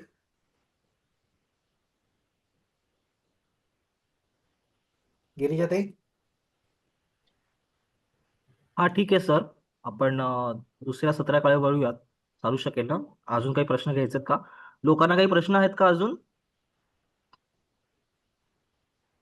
अक्षयजी, आपण एक काम करूया. अमितजींनी ऑलरेडी आपल्याला खरं तर खूप जास्त वेळ दिलेला आहे. संस्था प्रतिनिधींना प्रश्न असणारच आहेत, पण ते जर त्यांनी ग्रुपवर विचारले तर अमितजींशी कनेक्ट करून तुमची उत्तरं तुमच्यापर्यंत पोहोचवण्याची जबाबदारी सेवावर्धिनीची राहील. हा, चालेल. आणि आज एक थोडीशी केस स्टडी आपल्याला समजावून घ्यायची आहे सोशल मीडियावरची, तर आपण त्याच्याकडे वळूया. तत्पूर्वी मी अमितजी परांजपे यांचं खरंच खूप खूप खूप आभार मानते, कारण आजच्या या सेशनसाठी ही आयडिया पण मला संदीपजींची खूप आवडली की मुलाखती स्वरूपात असल्यामुळे लक्ष पण या सगळ्या विषयांकडे खूप छान दिलं गेलं. त्यांनी वेळ काढून हे सेशन घेतलं, सामाजिक संस्थांचे प्रश्न समजावून घेतले, पूर्वतयारी म्हणून कोण लोक आहेत हे सुद्धा जाणून घेतलं. याच्यासाठी अमितजींचे खूप सारे आभार. आम्ही सगळेजण बहुतेक आता ट्विटरवर तुम्हाला फॉलो करूच, त्याच्यामुळे आम्हाला कळू शकेल की कशा पद्धतीने पुढे जायचं, कंटेंट कसा लिहायचा. पुन्हा एकदा संदीपजी आणि अमितजींचे खूप खूप खूप धन्यवाद. धन्यवाद. एक प्रश्न माझा आणि मी म्हटलं तसं लास्ट माझं एक ट्विटर दोन आहे. हँडल @aparanspe आहे, APARANJAPE. हा संदीप बोल. एक प्रश्न माझा एक विचारायचा राहून गेला की डूज अँड डोंट्स स्पेसिफिकली कुठल्या गोष्टी नक्की अवॉइड कराव्या सोशल मीडियावरती. हा, आपण मगाशी थोडंसं या विषयावरती बोललो. सगळ्यात महत्वाचं म्हणजे वाटेल त्या विषयात पडू नये, म्हणजे ट्विट तर नक्कीच करू नये, पण म्हणजे वाचण्यात पण वेळ घालवू नये, कारण उगाच आपला त्याच्यात वेळ जाऊ शकतो. कुठल्याही उगाच कॉन्ट्रोवर्शियल विषयावरती आपलं मत मांडायला जाऊ नये, स्पेशली संस्थेच्या नावावरती तर नक्कीच मांडायला जाऊ नये. अगदीच तुम्हाला हौस असेल तर स्वतःच्या नावाने ते मत मांडा. आणि मी मगाशी म्हटलं तसं डूजमध्ये जो काय तुम्ही सोशल मीडियाला वेळ देताय तो रेग्युलरली द्या, हे फार महत्वाचं आहे. म्हणजे अर्धा तास काढलात तुम्ही, रोज 15 मिनिटं काढलीत तरी हरकत नाही, पण ती रोज 15 मिनिटं द्या. असं बऱ्याच वेळा लोक काय करतात की एकदा लॉग इन करतात, 2-3 दिवस जातात आणि मला काही दिसत नाहीये, मला फॉलोअर नाही, काही नाही, आणि मग 2 आठवडे येतच नाही. तसं करू नका. ते सगळ्यात महत्वाचं. Very good. अमित परांजपेंचं ट्विटर हँडल मी टाकलेलं आहे. मी आवर्जून आता थोडीशी मी त्याची जाहिरात करतोय, पण त्याचा तुम्हाला उपयोग होईल. मी अनेकदा असं पाहतो की सेवावर्धिनीच्या कामाचं मी काही ट्विट केलं तर आणि अमित बरेचदा मी न सांगता सुद्धा ते पिकअप करून तो रिपोस्ट करतो. आणि एकदा त्यांनी रिपोस्ट केलं की मगाशी दादांनी प्रश्न विचारला फॉलोअर कसे वाढवायचे किंवा व्ह्यूज कसे वाढवायचे, त्यांनी रिपोस्ट केलं तर त्याचे 1 लाखाच्या वर फॉलोअर आहेत. आता ते प्रत्येक वेळी तुम्ही अमितला सांगू नका की ते माझं रिपोस्ट कर, तर तो ऑटोमॅटिकली करेल. पण जरूर त्याचे पोस्ट हँडल फॉलो केल्याने तुम्हाला विषय कळतील, ते त्या कोणत्या विषयात तो इंटरेस्टेड आहे आणि the way he conducts himself on the platform. अमितचे मनापासून माझ्याकडून वैयक्तिक आभार. आणखीन काही क्लोजिंग रिमार्क्स असतील तर you can go ahead Amit. नाही, क्लोजिंग रिमार्क्स काय नाहीत. परत एकदा तुला धन्यवाद आणि सेवावर्धिनी संस्थेला धन्यवाद. मला या विषयावरती बोलायला नेहमीच आवडतं. तर परत सुद्धा काही आठवड्यांनी, काही महिन्यांनी या विषयावरती आपल्याला असंच संवाद करायचा असेल तर मला कधीही चालू शकेल. धन्यवाद. थँक्यू अमित. धन्यवाद अमितजी. धन्यवाद अमितजी, धन्यवाद संदीपजी. या वेबिनारमधून आपण केस स्टडीज, यशस्वी उदाहरणे आणि प्रत्यक्ष अनुभव ऐकत आहोत. आपल्या सोशल मीडिया हाताळणीतील तंत्र, नियोजन आणि सातत्य याबद्दल स्पष्ट मार्गदर्शन मिळेल अशी आपल्याला आशा आहे. वळूयात आपल्या दुसऱ्या सत्राकडे. दुसरं सत्र घेत आहेत प्रियांका शहाताई. त्यांचा मी थोडक्यात परिचय करून देतो. प्रियांका शाह 20 वर्षांचा IT एक्सपिरियन्स आहे. PMI पुणे चॅप्टरच्या मार्केटिंग आणि कम्युनिकेशनच्या त्या बोर्ड ऑफ डिरेक्टर्स वरती आहेत. आर्टिफिशियल इंटेलिजन्स अँबॅसिडर आहेत. SHBCच्या CSR चॅम्पियन आणि एम्प्लॉई एंगेजमेंटच्या व्हॉलंटियर आहेत. गोल्ड टियर फॅसिलिटेटर आहेत. Agile transformation coach, scrum masters आणि अजाईल ट्रान्सफॉर्मेशन मध्ये संस्थेला मदत करणे असे काम त्या बघतात. उत्पादन मालकांना प्रशिक्षण देण्याचंही काम त्या बघतात. मी प्रियांका ताईंचं स्वागत करतो या वेबिनारमध्ये. प्रियांका ताई, ओव्हर टू यू. थँक्यू आणि सगळ्यांना नमस्कार. मी थोडंसं लेट जॉईन केलं, पण मला असं वाटतं की मी आधीच जॉईन करायला पाहिजे होतं, कारण की अमित सर खूप चांगलं सांगत होते. मी मिस केलं ते. मे बी जर तुमची रेकॉर्डिंग असेल तर मी नक्की बघेन. Thank you for that. आणि मी थोडंसं स्लाइड्स सुद्धा शेअर करणार आहे, म्हणजे जास्त मी बोलणार, पण स्लाइड्स सुद्धा असतील तर तुम्ही बघू शकता. ओके. आणि आपण थोडंसं पोल वगैरे, इंटरॅक्टिव्ह चॅट वगैरे मध्ये तुम्ही करू शकाल. मला फक्त कोणीतरी लागेल, म्हणजे चॅटमध्ये जे पण क्वेश्चन्स येतील ना, कारण की स्लाइड्स पण असतील, म्हणून मला कोणीतरी सांगा जेव्हा क्वेश्चन्स येतील तेव्हा. ओके. So let's begin. आणि starting with the first very basic question, किती लोक सोशल मीडिया वापरतात? आणि मी ऐकलं खूप सारे लोक वापरतात आणि सगळे लोक असंच म्हणत होते की ना फॉलोअर्स कसे वाढवायचे वगैरे वगैरे. सो आय नो की सगळेजण वापरतात. पण आता मला एक प्रश्न असा विचारायचा आहे की मे बी पहिला पोल आपण करूया का? अक्षय सर आहेत का इकडे?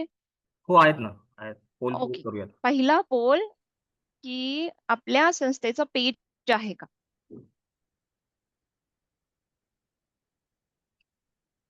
हा, सर्वांसाठी पोल उघडलेला आहे. तर आपण त्याच्यामध्ये 3 प्रश्न विचारलेले आहेत. या 3 प्रश्नांचं उत्तर सगळ्यांनी द्या. ओके. ठीक आहे. मला हे क्वेश्चन 1 बाय 1 विचारायचे होते. अच्छा. ठीक आहे. सो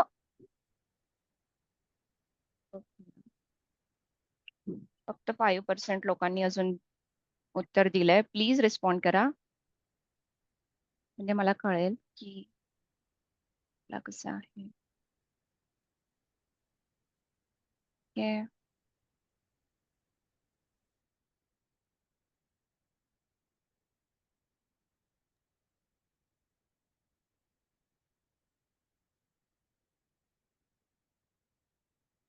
ठीक आहे. पोल संपलाय वाटतं.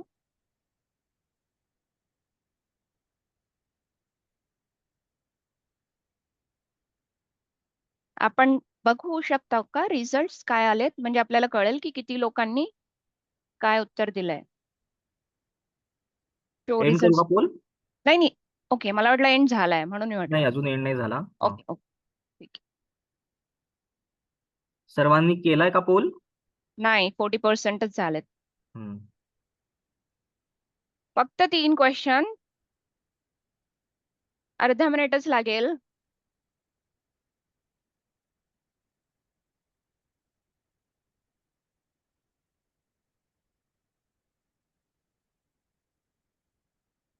तर आपण काय बघणार आहे जेव्हा तुम्ही हा पोल करताय तोपर्यंत बघूया की कशी ही एंगेजमेंट आम्ही केली आहे. आणि मी केस स्टडी आमच्याबद्दलच सांगेल, PMI Pune Deccan India chapter त्याच्याबद्दल आणि त्याचा इम्पॅक्ट.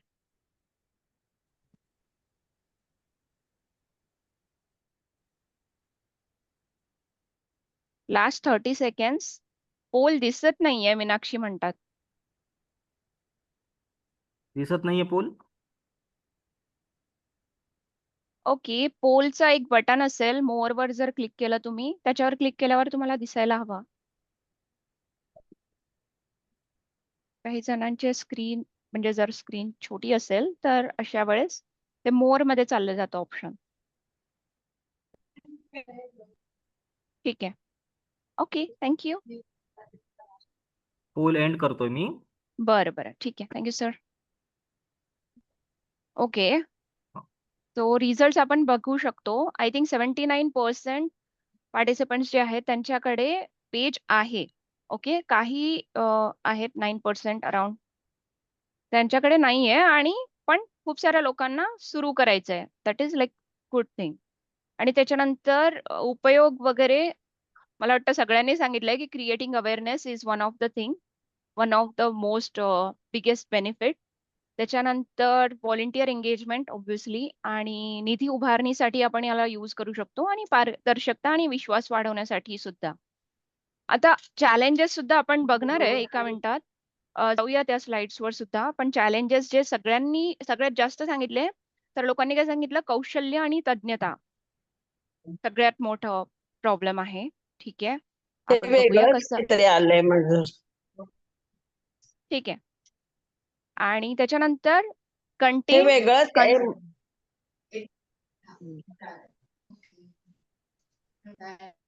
पोलचे रिझल्ट सगळ्यांना दाखवलेले आहेत. ते क्लोज करतो आता. ठीक आहे. ठीक आहे. या, थँक्यू. सो आपण सुरू करूया. Thank you very much. आणि आपण काय काय बघणार आहे तर फर्स्ट ऑफ ऑल की सोशल मीडिया आता सगळ्यांना माहिती आहे, सरांनी पण सांगितलं याच्या आधी की गुड टू हॅव नाही पण मस्ट हॅव आहे. या आत्ताच्या युगामध्ये ते एक शक्तिशाली साधन झालंय. त्याचा वापर फक्त प्रसिद्धीसाठी आपल्याला नाही करायचा आहे, पण ते एक असं साधन झालंय ज्याच्यामुळे आपण खूप साऱ्या लोकांपर्यंत पोहोचू शकतो. इनफॅक्ट जेव्हा आपण आपल्या NGO ची गोष्ट करतो, आपण वेगवेगळ्या देणगीदार सुद्धा त्यांच्यापर्यंत सुद्धा जोडण्यासाठी याचा एक पॉवरफुल टूल म्हणून वापर करू शकतो. आणि ऑब्व्हियसली आपल्या कामाचा प्रभाव दाखवण्यासाठी, इम्पॅक्ट दाखवण्यासाठी आपण याचा खूप छानरित्या वापर करू शकतो. तर फक्त पोस्टिंग अपडेट्स की काय करतोय आम्ही NGO मध्ये फक्त तेच नाही राहिलंय. जेव्हा आपण NGO किंवा स्वयंसेवी संस्थासाठी आपण सोशल मीडिया यूज करतोय, तर त्याचा फक्त एवढाच नाही राहिलंय. जसं मी म्हणते की it is a powerful tool. काय होतं की हे आपण याच्या वापराने ट्रान्सफॉर्मेशन करू शकतो. म्हणजे काय करू शकतो की आपण वेगवेगळे अवेअरनेस कॅम्पेन करू शकतो, की ज्याने नाही का लोकांना कळेल की काय आहे, काय नाही. फंड रेझिंग कॅम्पेन्स जे असतात आपण करतो, निधी संकलन वाले जे ड्राईव्हज किंवा व्हॉलंटिअर एंगेजमेंट, की व्हॉलंटिअर्स आहेत खूप सारे, पण त्यांच्यामध्ये ना काही नेहमी सुरू राहायला पाहिजे, राइट? ते काहीतरी करत राहायला पाहिजे आणि काय ते आपण जगाला दाखवू शकतो. या सगळ्यांच्यामुळे काय होतं, की आपली जी संस्था आहे ती आपलं जे मिशन आहे त्याला अँप्लिफाय करू शकते. तर हे एक बदलाचं साधन आहे.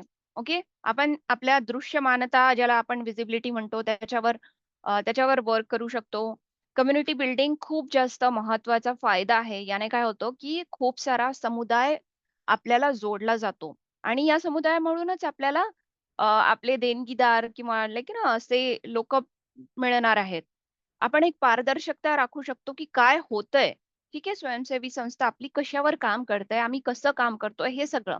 आणि अजून एक इम्पोर्टंट गोष्ट इज स्टोरी टेलिंग, की आपण एक कथाकथन वापराचा उपयोग करून हा त्याचा जास्त इम्पॅक्ट करू शकतो. तो आहे, की आपण का बरं महत्त्व आहे म्हणजे ना सोशल मीडियाला एन-जी-ओसाठी. आणि याचा प्रभाव जसं मी तुम्हाला आधीच सांगितलं, की आपली पारदर्शकता वाढेल किंवा सामान्यांशी आपण थेट संवाद करू शकतो. डायरेक्ट लाइक ना आता सर Twitterबद्दल बोलत होता, की कुणीतरी डायरेक्ट तुम्हाला तिथे रीच आउट करू शकतो. सगळ्यांना ना क्वेशन विचारू शकतो, की "ठीक आहे, तुम्ही आमच्याकडून हे घेताय, त्याचं काय झालं पुढे?" ओके. तुम्ही त्यांना सांगू शकता, की "आम्ही हे करतोय, तुम्ही आम्हाला जोडू शकता का?" काय करताय तुम्ही डायरेक्ट कन्व्हर्सेशन करू शकताय. आणि ट्रान्सपरन्सी झाली आहे त्याच्यामुळे लोकांना तुमच्याबद्दल एक ट्रस्ट फॅक्टर वाढतो. एक विश्वास निर्माण होतो. आणि ऑब्व्हियसली जी यंग जनरेशन आहे, तरुण पिढी वगैरे त्यांना सी-एस-आरमध्ये, सामाजिक कार्यामध्ये सहभागी होण्यासाठी सोशल मीडिया प्रभावित करते, प्रेरणा देते. तो हा त्याचा झाला प्रभाव. पण कॉमन चॅलेंजेस आय थिंक तुम्ही लोकांनी पोलमध्ये सांगितलेलंच आहे, की टेक्निकल लिमिटेशन्स, स्किल्सबद्दल सांगत होता. मला वाटलं मोस्ट ऑफ द लोकांनी त्यालाच वोट केलंय. त्याच्यानंतर लॅक ऑफ कन्सिस्टन्सी, की आपण सातत्याने पोस्ट किंवा रील किंवा व्हिडिओ काय पण जे करायचं असेल ते कसं करायचंय, तो एक चॅलेंज असू शकतं. लो एंगेजमेंट सर बोलत होते मी जॉइन केलं तेव्हा, की माझे 4 फॉलोअर्स आहेत. मे बी लाइक ना मला खूप चांगलं काय-काय लिहायचंय बट कसं करू? सो दॅट इस अल्सो कमी प्रतिसाद. कारण की फॉलोअर्स नाहीयेत म्हणून नाही का एंगेजमेंट लो होऊ शकते अशा वेळेस राइट? तर तो सुद्धा एक खूप कॉमन चॅलेंज आहे. आणि सगळ्यात मेन गोष्ट इज की आपली कुठलीही स्ट्रॅटेजी नाहीये. आपण जस्ट लाइक ना सगळे लोकं करतायत, सगळे एन-जी-ओ करतायत, करायचं म्हणून करतोय. आपण काय प्लॅन केलेलं नाहीये. आपण स्ट्रॅटेजी नाही केलंय. तर हे काही कॉमन चॅलेंजेस आहेत आणि मोस्टली जसं सगळ्यांनी पोलवर सुद्धा सांगितलं, की एंगेजमेंट आणि कन्सिस्टन्सी आणि स्किलवर एन-जी-ओ स्ट्रगल करतात. कधी-कधी असं होतं, की आपण करतोय, कन्सिस्टन्सी आहे, पोस्ट करतोय, टाकतोय, व्हिडिओज टाकतोय, रील्स टाकतोय, पण त्या ना राइट ऑडियन्सपर्यंत पोहोचत नाहीये. आपण ना दुसऱ्या लोकांना कारण की ऑब्व्हियसली आपली स्ट्रॅटेजी नाहीये, त्याच्यामुळे आपण दुसरेच लोकांपर्यंत ते पोहोचतंय, which is not the right audience for that particular content. तर आपण बघूया, की हे गॅप्स वगैरे कसे ओळखायचे आणि त्यांना कसं ओव्हरकम करूया आणि मग मी आमचा एक्झाम्पल सांगेल, की आम्ही कसं केलंय पी-एम-आय पुणेमध्ये. ठीक आहे. या अडचणींवर मात. सो जस्ट समथिंग लाइक ना, की एक not a checklist kind of thing, पण तुम्हाला जर एक समुदाय निर्माण करायचा असेल किंवा इव्हेंट प्रचार करायचा असेल, तर तुम्ही कुठले-कुठले प्लॅटफॉर्म यूज करायला पाहिजे याचे एक guideline. Okay, just a recommendation असंच करायला पाहिजे, म्हणजे असं आपण काळ्या दगडावरची रेघ नाहीये. ओके. सो Facebook जनरली तुम्हाला जेव्हा कम्युनिटी बिल्ड करायची आहे, तेव्हा तुम्ही करू शकता. इव्हेंट प्रचारासाठी यूज करू शकता. Instagram जनरली लाइक तुमच्याकडे व्हिज्युअल्स आहेत. दृश्यात्मक सामग्री आहे. मे बी लाइक ना असं काहीतरी आहे व्हिडिओ वगैरे, जे तुम्ही त्याच्यावर करू शकता. तर त्याच्यामध्ये प्रचार करायचा असेल इम्पॅक्टफुल, तर Instagramमध्ये तुम्ही पोस्ट करा. Twitter, X काय असतं, की सरांनी खूप जास्त चांगली माहिती दिली आहे आधी त्याच्याबद्दल. तुम्हाला झटपट काहीतरी शेअर करायचंय, काहीतरी इन्फॉर्मेशन द्यायचंय, अपडेट द्यायचंय, गो फॉर दॅट प्लॅटफॉर्म. आणि तुमच्याकडे मोठी गोष्ट आहे, तुमच्याकडे मोठी स्टोरी आहे किंवा तुम्हाला काहीतरी डॉक्युमेंटेशन आहे. फॉर एक्झाम्पल, आता मला वाटतं रेकॉर्ड होतंय सपोज हे सेशन. तर तुम्हाला याचं डॉक्युमेंटेशन करायचंय सो दॅट कुणीतरी मागे जाऊन याला रेफर करू शकेल. तर तुम्ही काय करू शकता, तुमचं YouTube चॅनल असेल एन-जी-ओचं त्याच्यावर हे टाकू शकता. ठीक आहे.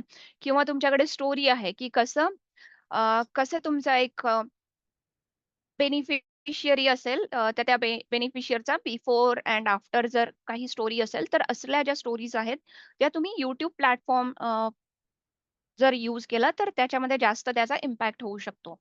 आणि LinkedIn ज्याला आम्ही खूप जास्त यूज करतो, दॅट इज प्रोफेशनल नेटवर्किंग. की तुमचे टार्गेट ऑडियन्स सगळे प्रोफेशनल आहेत, एखाद्या कुठल्या कॅम्पेनमध्ये असं असू शकतं. तर अशा वेळेस तुम्हाला LinkedIn वापरायचंय. तर this is just a like recommendation. तुम्ही ह्याला रेफर करू शकता. सुरुवातीला जेव्हा आपण सुरू करतो ना, आपल्याला माहिती नसतं. त्याच्यामुळे या गाईडलाईन्स काहीतरी दिलेले आहेत आणि एकदा तुमचं काय ना फॉलोअर्स वाढले, तुमचा ग्रुप तयार झाला, की मग मग पाहिजे तुम्ही तसं करू शकता एक्सपेरिमेंट. ठीक आहे, ट्रायल एंड एरर वाली मेथड तुम्ही यूज करू शकता. बट जोपर्यंत आपण तिथपर्यंत पोहोचत नाही, तोपर्यंत तुम्ही या गाईडलाईन्स यूज केला तर जास्त बरं होईल. Okay. So that is about the platforms. Strategy जास्त काही डिटेलमध्ये जाणार नाहीये मी.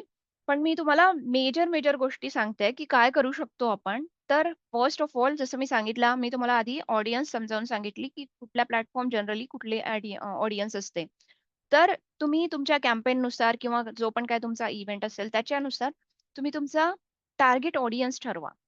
ओके. त्याच्यानंतर तुम्ही काय करू शकता, तुम्ही तुमचा ऑब्व्हियसली प्लॅटफॉर्म चूज केलाय मग कारण की ऑडियन्स तुम्हाला माहिती आहे, की मला या ऑडियन्सला टार्गेट करायचंय. त्याच्यानंतर कंटेंट प्लॅन करा आणि आता खूप सारे टूल्स आहेत, ज्याने नाही का तुम्ही हे जनरेट करू शकता ऑटोमॅटिक. तुमचं ChatGPT घ्या, Gemini घ्या. फ्रीमध्ये टूल्स पण आहेत अवेलेबल, ज्याच्यामुळे तुम्ही प्लॅन करू शकता. ते तुम्हाला गाईडन्स देईल, की तुम्ही असं-असं करू शकता. ज्याच्यामध्ये नाही का तुम्ही तुमचे डिटेल्स टाकून तुमची जी काय व्हॉलंटिअरची स्टोरी असेल किंवा तुमचा जे काय इव्हेंट कॅम्पेन वगैरे असेल, ते सगळं डिटेल करून तुमचं ॲक्चुअली पोस्ट रेडी होऊन शकतात. तर हे तुम्ही प्लॅन करा ॲडव्हान्स्डमध्ये. ओके. कन्सिस्टन्सी ठेवा ऑब्व्हियसली लाइक ना, जेव्हा तुम्ही कॅलेंडर घेऊन बसता, आम्ही ॲक्चुअली असंच करतो. आम्ही कॅलेंडर घेऊन बसतो आणि त्याच्यामध्ये सगळ्यात आधी आम्ही बघतो, की काय येतंय कॅलेंडरमध्ये म्हणजे राइट फ्रॉम फेस्टिव्हल काय येतंय? मग त्याला टार्गेटेड काही आपण करू शकतो का? काही असं होऊ होऊ शकतं का, की ज्याने नाही का लोकांसोबत आमची एंगेजमेंट होईल? तर हे प्लॅन केल्यानेच होतं. जेव्हा आम्ही कंटेंट प्लॅन केलंय, ओके. आणि आम्ही कन्सिस्टन्सी मेंटेन करतोय, की एक्झाम्पल सांगते, जस्ट एक्झाम्पल, की प्रत्येक फेस्टिव्हलच्या दिवशी आपल्याकडून सकाळी 8 वाजता पोस्ट जायलाच पाहिजे त्या फेस्टिव्हल संदर्भात. पण ती फक्त नॉर्मल पोस्ट नसेल, की काय आय डोंट नो म्हणजे हॅपी गणेश चतुर्थी असं नाही. तर असं काहीतरी कॉल टू ॲक्शन आपल्याला त्यांना द्यायचंय, ताकी जेणेकरून ते लोकं पण परत येतील.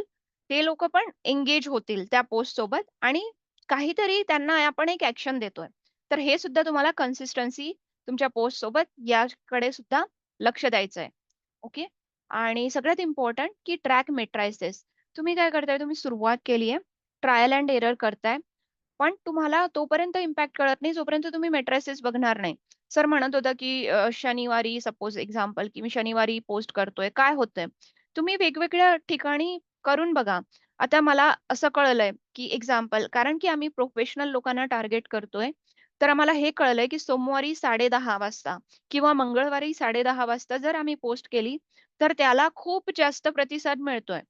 ती खूप जास्त लोकांपर्यंत पोहोचते आणि त्याला खूप जास्त लोकं एंगेज करतायत, लाइक ना बाकी सगळ्या गोष्टी करतायत. तर हे कसं कळलं आम्हाला, जेव्हा आम्ही ते मॅट्रायसेस जे असतात, ते बघितले आणि ते सगळीकडे फ्रीमध्ये अवेलेबल आहेत. जर तुम्ही Facebook बघताय, Facebookमध्ये तुम्ही डॅशबोर्डवर जाऊन बघू शकता. LinkedInवर डॅशबोर्डमध्ये जाऊन बघू शकता. सेम थिंग फॉर Instagram आणि YouTube एज वेल. तर ते खूप जास्त महत्त्वाची गोष्ट आहे. ते तुम्ही करा आणि त्याच्यानंतर जसं तुम्हाला कळलं, की ठीक आहे शनिवारी आम्ही देतोय, आम्ही शुक्रवारी संध्याकाळी पोस्ट टाकली, ती बिलकुल म्हणजे त्याला बिलकुल कोणी बघत नाहीये असंच होतंय. ओके. खूप निग्लिजिबल नंबर आहे. पण तीच आम्ही मंगळवारी टाकतोय, तर त्याला 1000 प्लस व्ह्यूज विथिन 5 मिनिट्स येतायत. तर हे जेव्हा तुम्हाला कळतं, तुम्ही तुमची रणनीती तशी-तशी बदलत जाल. तुमची जी स्ट्रॅटेजी आहे, तशी-तशी बदलत जाल आणि ते तुमचं सगळ्यात जास्त लाइक ना आपल्याला शिकत राहायचंय आणि अपडेट करत राहायचा आहे आपला जो पण प्लॅन आहे.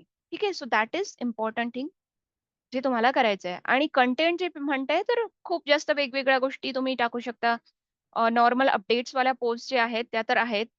त्याच्यानंतर एन-जी-ओसाठी एक खूप जास्त इम्पॅक्ट करणारी गोष्ट असते ती म्हणजे स्टोरीज ऑफ चेंज की ज्याच्यामध्ये नाही का तुम्ही ॲक्चुअली सांगताय, की काय होतं आधी आणि काय झालं. तर फॉर एक्झाम्पल मी एच-एस-बी-सी सोबत काम करते आणि आम्ही नाही का बाणेर हिल आणि इव्हन पर्वती टेकडीवर नाही का ते पाणी वगैरे ते सगळं करतोय. तर तिथे आम्ही त्या एन-जी-ओ सोबत गेल्या 3-4 वर्ष जे काम करतोय फॉर एक्झाम्पल, तर आम्ही त्याची एक स्टोरी ऑफ चेंज केली आहे. तर त्याच्यामध्ये आधी काय होतं? ओके. तर बाणेरची जी टेकडी होती, ती आधी काय होती, तिथला व्हिडिओ, तिथलं ते सगळं घेतलेलं, त्याचे सगळे फोटोज टाकलेले आणि आता जे वर्षानुवर्ष आम्ही जातोय तिकडे दर शनिवारी, रविवारी, तर दर शनिवारी, रविवारी आमचे व्हॉलंटिअर्स कसे काम करतायत तिथे आणि आता काय झालंय, लाइक ना, की सगळं जे ग्रीनरी झालीये वगैरे, वगैरे, त्या सगळ्यांचा जो आम्ही एक स्टोरी बनवली आहे छान आणि ती एवढी छान इम्पॅक्ट झाला त्याचा एच-एस-बी-सीच्या सोशल हँडल्सवर गेली होती ती स्टोरी आणि त्याच्यामुळे इतका जास्त इम्पॅक्ट झाला, की आमचे व्हॉलंटिअर्स मी एच-एस-बी-सीची गोष्ट करते, ती म्हणजे डबलने वाढलेत, की आधी जर समजा आम्हाला जर जस्ट 50-60 लोकं येत असतील शनिवारी सकाळी 7 वाजता, आता ते 150च्या पुढे गेलेत आणि हे दर आठवड्याला होतंय. तर हे कशामुळे झालंय? कारण की आम्ही ती स्टोरी बनवली. तो जो एक व्हिडिओ बनवला होता, ज्याच्यामध्ये आम्ही सांगितलं बिफोर एंड आफ्टर कसे होतं आणि कसं काय झालंय. तर this is really very, very impactful. हे तुम्ही करायला पाहिजे. त्याच्यानंतर तुम्ही व्हिडिओ मुलाखती घेऊ शकता, लाइक ना इंटरव्ह्यूज बेनिफिशियरी सोबत असू शकतात किंवा असलं जे पण काय तुमचा इव्हेंट असेल त्याच्या हिशोबाने. आणि जे पण तुमचे व्हॉलंटिअर्स आहेत, ते त्यांचा अनुभव शेअर करू शकतात, की मी इथे जोडले गेल्यानंतर काय-काय झालंय? माझ्या लाईफमध्ये काय चेंजेस झालेत? म्हणजे मी व्हॉलंटिअर करतोय, मी कॉन्ट्रिब्यूट करतोय हे तर आहेच. पण माझ्यासोबत काय झालंय? तर हे अनुभव सुद्धा तुम्ही पोस्ट करू शकता आणि त्याच्यामुळे सुद्धा नाही का व्हॉलंटिअर्स रिलेट करतील याला आणि खूप जास्त याचा इम्पॅक्ट होईल. त्याच्यानंतर तुम्ही कॅम्पेन्स करू शकता. ज्या पण तुमचे कॅम्पेन्स आहेत त्याच्याबद्दल तुम्ही इव्हेंट्स वगैरे बनवू शकता. त्याच्यानंतर इन्फोग्राफिक्स बनवू शकता तुम्ही, ज्याच्यामध्ये नाही का तुम्ही इन्फॉर्मेशन देताय कुठल्याही तुमच्या अ, कार्याची किंवा एखाद्या इव्हेंटची मोहिमेची वगैरे, वगैरे. तर हे वेगवेगळ्या प्रकारचे कंटेंट्स तुम्ही प्लॅन करू शकता. So that was about the planning of the content आणि त्याच्यानंतर आपण आता काय होतं, की जेव्हा आपण हे सगळं करतोय, आपण अवेअरनेस करतोय लोकांमध्ये. आपण एक स्टोरी टेलिंग करून त्यांच्याशी आपण काय केलं इमोशनल बिल्डिंग एक इमोशनली बिल्ड झालोय आपण त्यांच्यासोबत, ठीक आहे. आणि हे आपल्याला कुठे, कुठे हेल्प करणार आहे? तर याच्यामुळे आपल्याशी देणगीदार जोडले जाणार आहेत.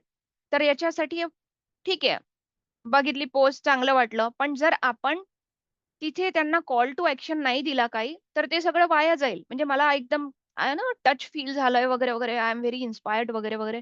पण पुढे काय? जर तिथे डोनेट बटन असेल, तर मी एवढा छान व्हिडिओ बघितला, मी लगेच जाऊन डोनेट करेन. ओके. पण जर तिथे काही नाहीये तसं, तुम्ही फक्त इन्फॉर्मेशन दिली, व्हिच इस गुड. मला रिलेट झाली आणि मला बरं वाटलं. पण जर तुम्ही दिलं नाही, काही सांगितलं नाही, की ठीक आहे आता तुम्हाला जर असं करायचं असेल, तुम्हाला जर जोडलं जायचं असेल, तर आम्ही एक इव्हेंट करतोय. प्लीज इथे रजिस्टर करा. किंवा प्लीज इथे डोनेट करा किंवा प्लीज कुणाचं तरी लाईफ असं बदला. असं जे काहीतरी कॉल टू ॲक्शन आपण ज्याला म्हणतो, असं काहीतरी बटन किंवा असं तरी लिंक तुम्ही या सगळ्यांच्या शेवटी दिलं पाहिजे. तर मग त्या लोकांसाठी जे तुमचे पोटेन्शियल देणगीदार आहेत, त्यांच्याकडे नाही का लगेच एक ॲक्शन येईल आणि ते लोकं त्याच्यावर ॲक्ट करतील. नाहीतर खूपदा असं होतं, की माझ्या मनात आलं, पण काय नाहीये तिकडे, बस एवढंच आहे. आणि नंतर पुढे केव्हातरी मी स्वतः जाऊन कॉल करीन आणि मी विचारेन, की "अरे, मला जोडायचंय." असं जनरली होत नाही. तिथल्या तिथे काही असेल तर लोकं करतात, लगेच करतात. ठीक आहे. आणि ओके, व्हॉलंटिअर्सबद्दल मी तुम्हाला सांगितलंच, की व्हॉलंटिअर्सला आपण आपले जे व्हॉलंटिअर्स आहेत, त्यांना पण आपण फ्रंट पेजवर आणू शकतो, राइट? आपण त्यांना सांगू शकतो, की तुम्ही तुमचे अनुभव शेअर करा. तर त्याने सुद्धा एक खूप जास्त कम्युनिटी तुमची बिल्ड व्हायला मदत होते. ठीक आहे. बद्दल जेव्हा मी म्हणत होते, तर मेट्रायसिसमध्ये तुम्हाला काय-काय मोजायचंय तुम्ही हे बघू शकता, की तुमच्या ज्या रील्स आहेत किंवा पोस्ट आहेत, त्या किती लोकांपर्यंत पोहोचल्या आहेत. त्यांचं जिओग्राफिक्स काय आहे, कुठल्या-कुठल्या म्हणजे हे सगळं तुम्हाला स्वतः करायची गरज नाही. हे कुठला तुम्ही प्लॅटफॉर्म यूज करताय ना, त्याच्या डॅशबोर्डवर हे ऑटोमॅटिक येतं. तर तुम्ही तिकडे जाऊन हे बघू शकता, की त्याच्यापैकी मेल किती होते, फिमेल किती होते, मग किती लोकांनी शेअर केलंय, किती लोकांनी रिपोस्ट केलंय, किती लोकांनी लाइक ना कमेंट दिल्या. मेजर थीम काय आहे? जर लोकांनी कमेंट्स केल्यात, तर असं काही आहे का, की जे एकच गोष्ट लोकं घडी-घडी वारंवार सांगतायत. तर असा जर एखादा प्रश्न असेल, तर तुम्ही नेक्स्ट टाईम जेव्हा असं काहीतरी प्लॅन कराल कंटेंट, तर तुम्ही त्या क्वेशनला आधी प्लॅन कराल, की ठीक आहे. लास्ट टाईम आपण केलेलं, तर लोकांनी हा हा क्वेशन खूप विचारला होता. तर मग यावेळेस आपण त्याला आधीच ॲड्रेस करून टाकूया आपल्या जी पण काही पोस्ट असेल त्याच्यामध्ये. ही खूप जास्त महत्त्वाची गोष्ट आहे, की आपल्याला बघायचंय, की आपण देणगीसाठी लिंक दिली होती डोनेट नाऊ ऑर जे पण काय आहे. त्याच्यावर किती लोकांनी क्लिक केलंय. देणगी येईल ते तर कळेल तुम्हाला, पण खूप सारं असं पण असतील, की क्लिक केल्यात लोकांनी. पुढे गेले नाही. मग का गेले नाही? मग जर सगळं काही व्यवस्थित आहे, पण लोकांना ती देणगी लिंकवर क्लिकच होत नाहीये. मग ती प्रॉम्प्टली व्हिजिबल नाहीये का? आपण त्याला दुसऱ्या कलरने करूया का? या सगळ्या गोष्टी तुम्ही त्याच्यावर म्हणजे हा जो परिणाम बघताय, हे जो मॅट्रिसेस बघताय त्याच्यामुळे तुम्ही हे सगळे डिसिजन्स घेऊन परत करू शकता. किती लोकं आलेत? मग आपल्या या कॅम्पेनचा काय इम्पॅक्ट झाला? किती लोकं ॲक्चुअल इव्हेंटमध्ये आहेत? हे तुम्ही बघू शकता आणि त्याच्या हिशोबाने तुमचा पुढचे वाले जे पण आहेत ते रिप्लॅन करू शकता. ओके. ऑलराइट. आता मी सांगते पी-एम-आय पुणे डेक्कन इंडिया चॅप्टरबद्दल. तर मी सरांनी जसं सांगितलं इंट्रोडक्शनमध्ये, मी इथे सुद्धा व्हॉलंटिअर काम करते. आय एम ऑन बोर्ड आणि मी लीड करते मार्केटिंग एंड कम्युनिकेशन्स. तर आम्ही काय करतो, पी-एम-आय पुणे जर तुम्हाला माहिती असेल, तर पी-एम-आयज प्रोजेक्ट मॅनेजमेंट इन्स्टिट्यूट ही पण सॉर्ट ऑफ एन-जी-ओ आहे. ओके. तर ही काही अशी प्रायव्हेट कंपनी वगैरे नाहीये. हे लोकं काय करतात, की जे पण प्रोफेशनल्स आहेत, प्रोजेक्ट मॅनेजमेंट प्रोफेशनल्स त्यांना लर्निंग देतात. ओके. त्यांच्यासाठी वेगवेगळे ट्रेनिंग्ज असतात, वेगवेगळे वर्कशॉप असतात. त्यांना कम्युनिटी बिल्ड करून त्यांच्यासाठी नेटवर्किंग अपॉर्च्युनिटी देतात. त्याच्यामुळे खूप साऱ्या लोकांना जॉब चेंज करायला, स्विच करायला किंवा इनफॅक्ट नवीन जॉब मिळायला सुद्धा मदत होते. आम्ही लोकांना प्लॅटफॉर्म देतो, की शेअर करतील ते लोकं ना आपला एक्सपर्टीज जे त्यांचं असेल, जे त्यांचं स्किल असेल आणि ऑब्व्हियसली आम्ही व्हॉलंटिअरिंग अपॉर्च्युनिटीज सुद्धा देतो. तर हे सगळं झालं पी-एम-आय पुणे डेक्कन इंडिया चॅप्टरबद्दल. आता काय झालं, की केस स्टडीमध्ये मी तुम्हाला सांगते, की 1-2 वर्षाआधी आमचं सगळं होतं. लाइक ना प्लॅटफॉर्ममध्ये आम्ही सुरू करून ठेवलेलं आहे. पण आम्ही काही जास्त यूज नाही करायचो त्याचा. आधीपासून लोकांना असं वाटायचं, की हां, ठीक आहे पेपरमध्ये एक ॲड देऊन द्यायचं, की आमचा एक मंथली सेमिनार आहे, लोकं येतील. पण काय झालं, की पुढे-पुढे असं झालं, की लोकं नाही यायचे. मग आम्ही विचार केला, की काय होतंय? मी थोड्या वर्षाआधीची गोष्ट सांगते, की आता डिजिटल युग आहे. आपला टार्गेट ऑडियन्स काय आहे? प्रोफेशनल्स आहेत. मग प्रोफेशनल्स काय यूज करतात? LinkedIn यूज करतात. मग आपण काय करायला पाहिजे? मग आपण आपले सगळे कॅम्पेन्स तिकडे करायला पाहिजे. मग आम्ही काय केलं, की आम्ही आमचे सगळे कॅम्पेन्स मग डिजिटल मार्केटिंगसाठी एक वेगळा प्लॅन तयार केला. त्याच्यामध्ये आम्ही LinkedIn आमचा जो प्लॅटफॉर्म आहे त्याला फोकस केला. ओके. आणि त्याच्या फोकसनुसार जसं आम्ही सांगितलं, की जसं आम्ही आमचे मॅट्रिसेस बघून आम्हाला कळलं, की केव्हा लोकं जास्त ॲक्टिव्ह असतात. सोमवारी, मंगळवारी कारण की सर जसं आधी म्हणत होते, लोकं जनरली LinkedIn ऑफिसमध्ये बघतात. तर ऑफिसमध्ये सोमवारी आल्या-आल्या आधी मेल्स-वेल्स चेक केले. 10:30-11च्या दरम्यान ते बघतात. LinkedInवर काय चाललंय, काय नाही. मंगळवारी ते बघतात. तर या सगळ्या गोष्टी आम्ही टार्गेट केल्या आणि त्याच्या हिशोबाने आम्ही प्लॅन करायला सुरुवात केली. आता प्लॅन करतोय आम्ही, तर आम्ही काय-काय करायला सुरुवात केली.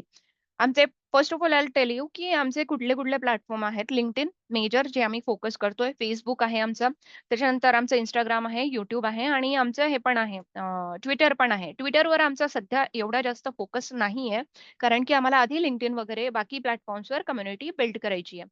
आणि एक मेजर गोष्ट म्हणजे WhatsApp सुद्धा आम्ही यूज करतोय. आम्ही कम्युनिटी बिल्ड केलेली आहे WhatsAppवर आणि त्याच्यावर हजारो लोकं आहेत. Okay. So that is one thing. So these were the platforms. आता आम्ही कसं करतो? एंगेजमेंट करायची आहे. नवीन लोकांना कॅप्चर करायचं आहे आणि प्रत्येक गोष्ट. तर फर्स्ट ऑफ ऑल आम्ही काय सुरुवात केले डेली क्विझेस. तर आम्ही दररोज आमच्या LinkedIn पेजवर आणि आमच्या WhatsApp कम्युनिटीवर तर LinkedIn पेजवर आम्ही एक प्रोजेक्ट मॅनेजमेंटशी रिलेटेड एक प्रश्न विचारतो. प्रश्नाचे 4 ऑप्शन्स असतात. हे आमच्या ऑफिशियल पेजवर होतं LinkedInवर. मग लोकं जे जे पण फॉलोअर्स आहेत, ते लोकं ऑब्व्हियसली त्याला वोट करतात, त्याच्यावर रिस्पॉन्ड करतात. तर त्यांचे जे नेटवर्क आहेत त्यांना पण दिसतं आणि ते लोकं पण त्याच्यावर वोट करू शकतात. तर पहिल्यांदा हे आम्ही केलं फायनल, की हे डेली क्विज करायचे आहेत. हे आम्ही करतोय. इनफॅक्ट आता आमचं 1000 म्हणजे 1000 दिवस झालेत. 1000 दिवस आम्ही त्याला सातत्याने करतोय. तर हे डेली क्विझेस सातत्याने होत आहेत. 1000 दिवस कुठलाही खंड न पडता. तर तिकडे पोस्ट केली. त्याच्यानंतर आम्ही काय करतो, त्याची लिंक उचलतो तिथून आणि मग त्याला टाकतो आमच्या जे कम्युनिटी आहे, जे वेगवेगळे WhatsApp ग्रुप्स आहेत. कारण की हजारो मेंबर्स असल्यामुळे फक्त एका ग्रुपमध्ये होत नाही. त्याच्यामुळे जे वेगवेगळे मेंबर ग्रुप आहेत, त्याच्यामध्ये आम्ही टाकतो आणि त्याच्यामध्ये सुद्धा आम्ही कॅटेगरायझेशन केलंय. तर सगळे प्रोफेशनल्सच आहेत असं नाहीये. काही-काही स्टुडंट मेंबर्स आहेत, जे अजून आत्ता शिकतायत. पण त्यांना पुढे मागे लाइक ना जॉब वगैरेसाठी ते आत्तापासून आमच्या कम्युनिटीशी जोडलेले आहेत. मग आम्ही काय करतो स्टुडंट क्लब पण आहे. तर त्या स्टुडंट ग्रुपमध्ये टाकलंय. त्याच्यामध्ये आम्ही टाकतो त्यांना या क्विझची लिंक. हे सगळं डेली होतंय. ओके. म्हणजे आम्ही काय करतोय, की आम्ही लोकांना सांगतोय, की हा क्विझ आलाय.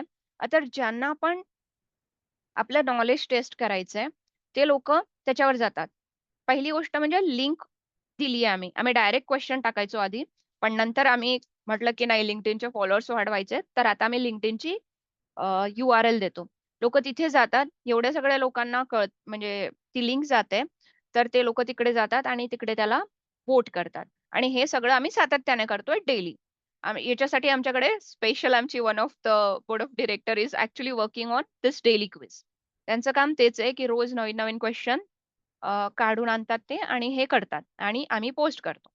सो हे झाली एक गोष्ट. याने काय झालं डेली एंगेजमेंट झाली. इनफॅक्ट जेव्हा कधी आता असं होतं, की कामानिमित्त वगैरे आम्ही सपोज आउट ऑफ इंडिया आहेत. असं पण झालेलं, की जर WhatsAppमध्ये तो मेसेज यायला उशीर झाला. आमचा टाईम स्लॉट आहे, की या वेळेपासून या वेळेपर्यंत तो मेसेज येऊन जाईल.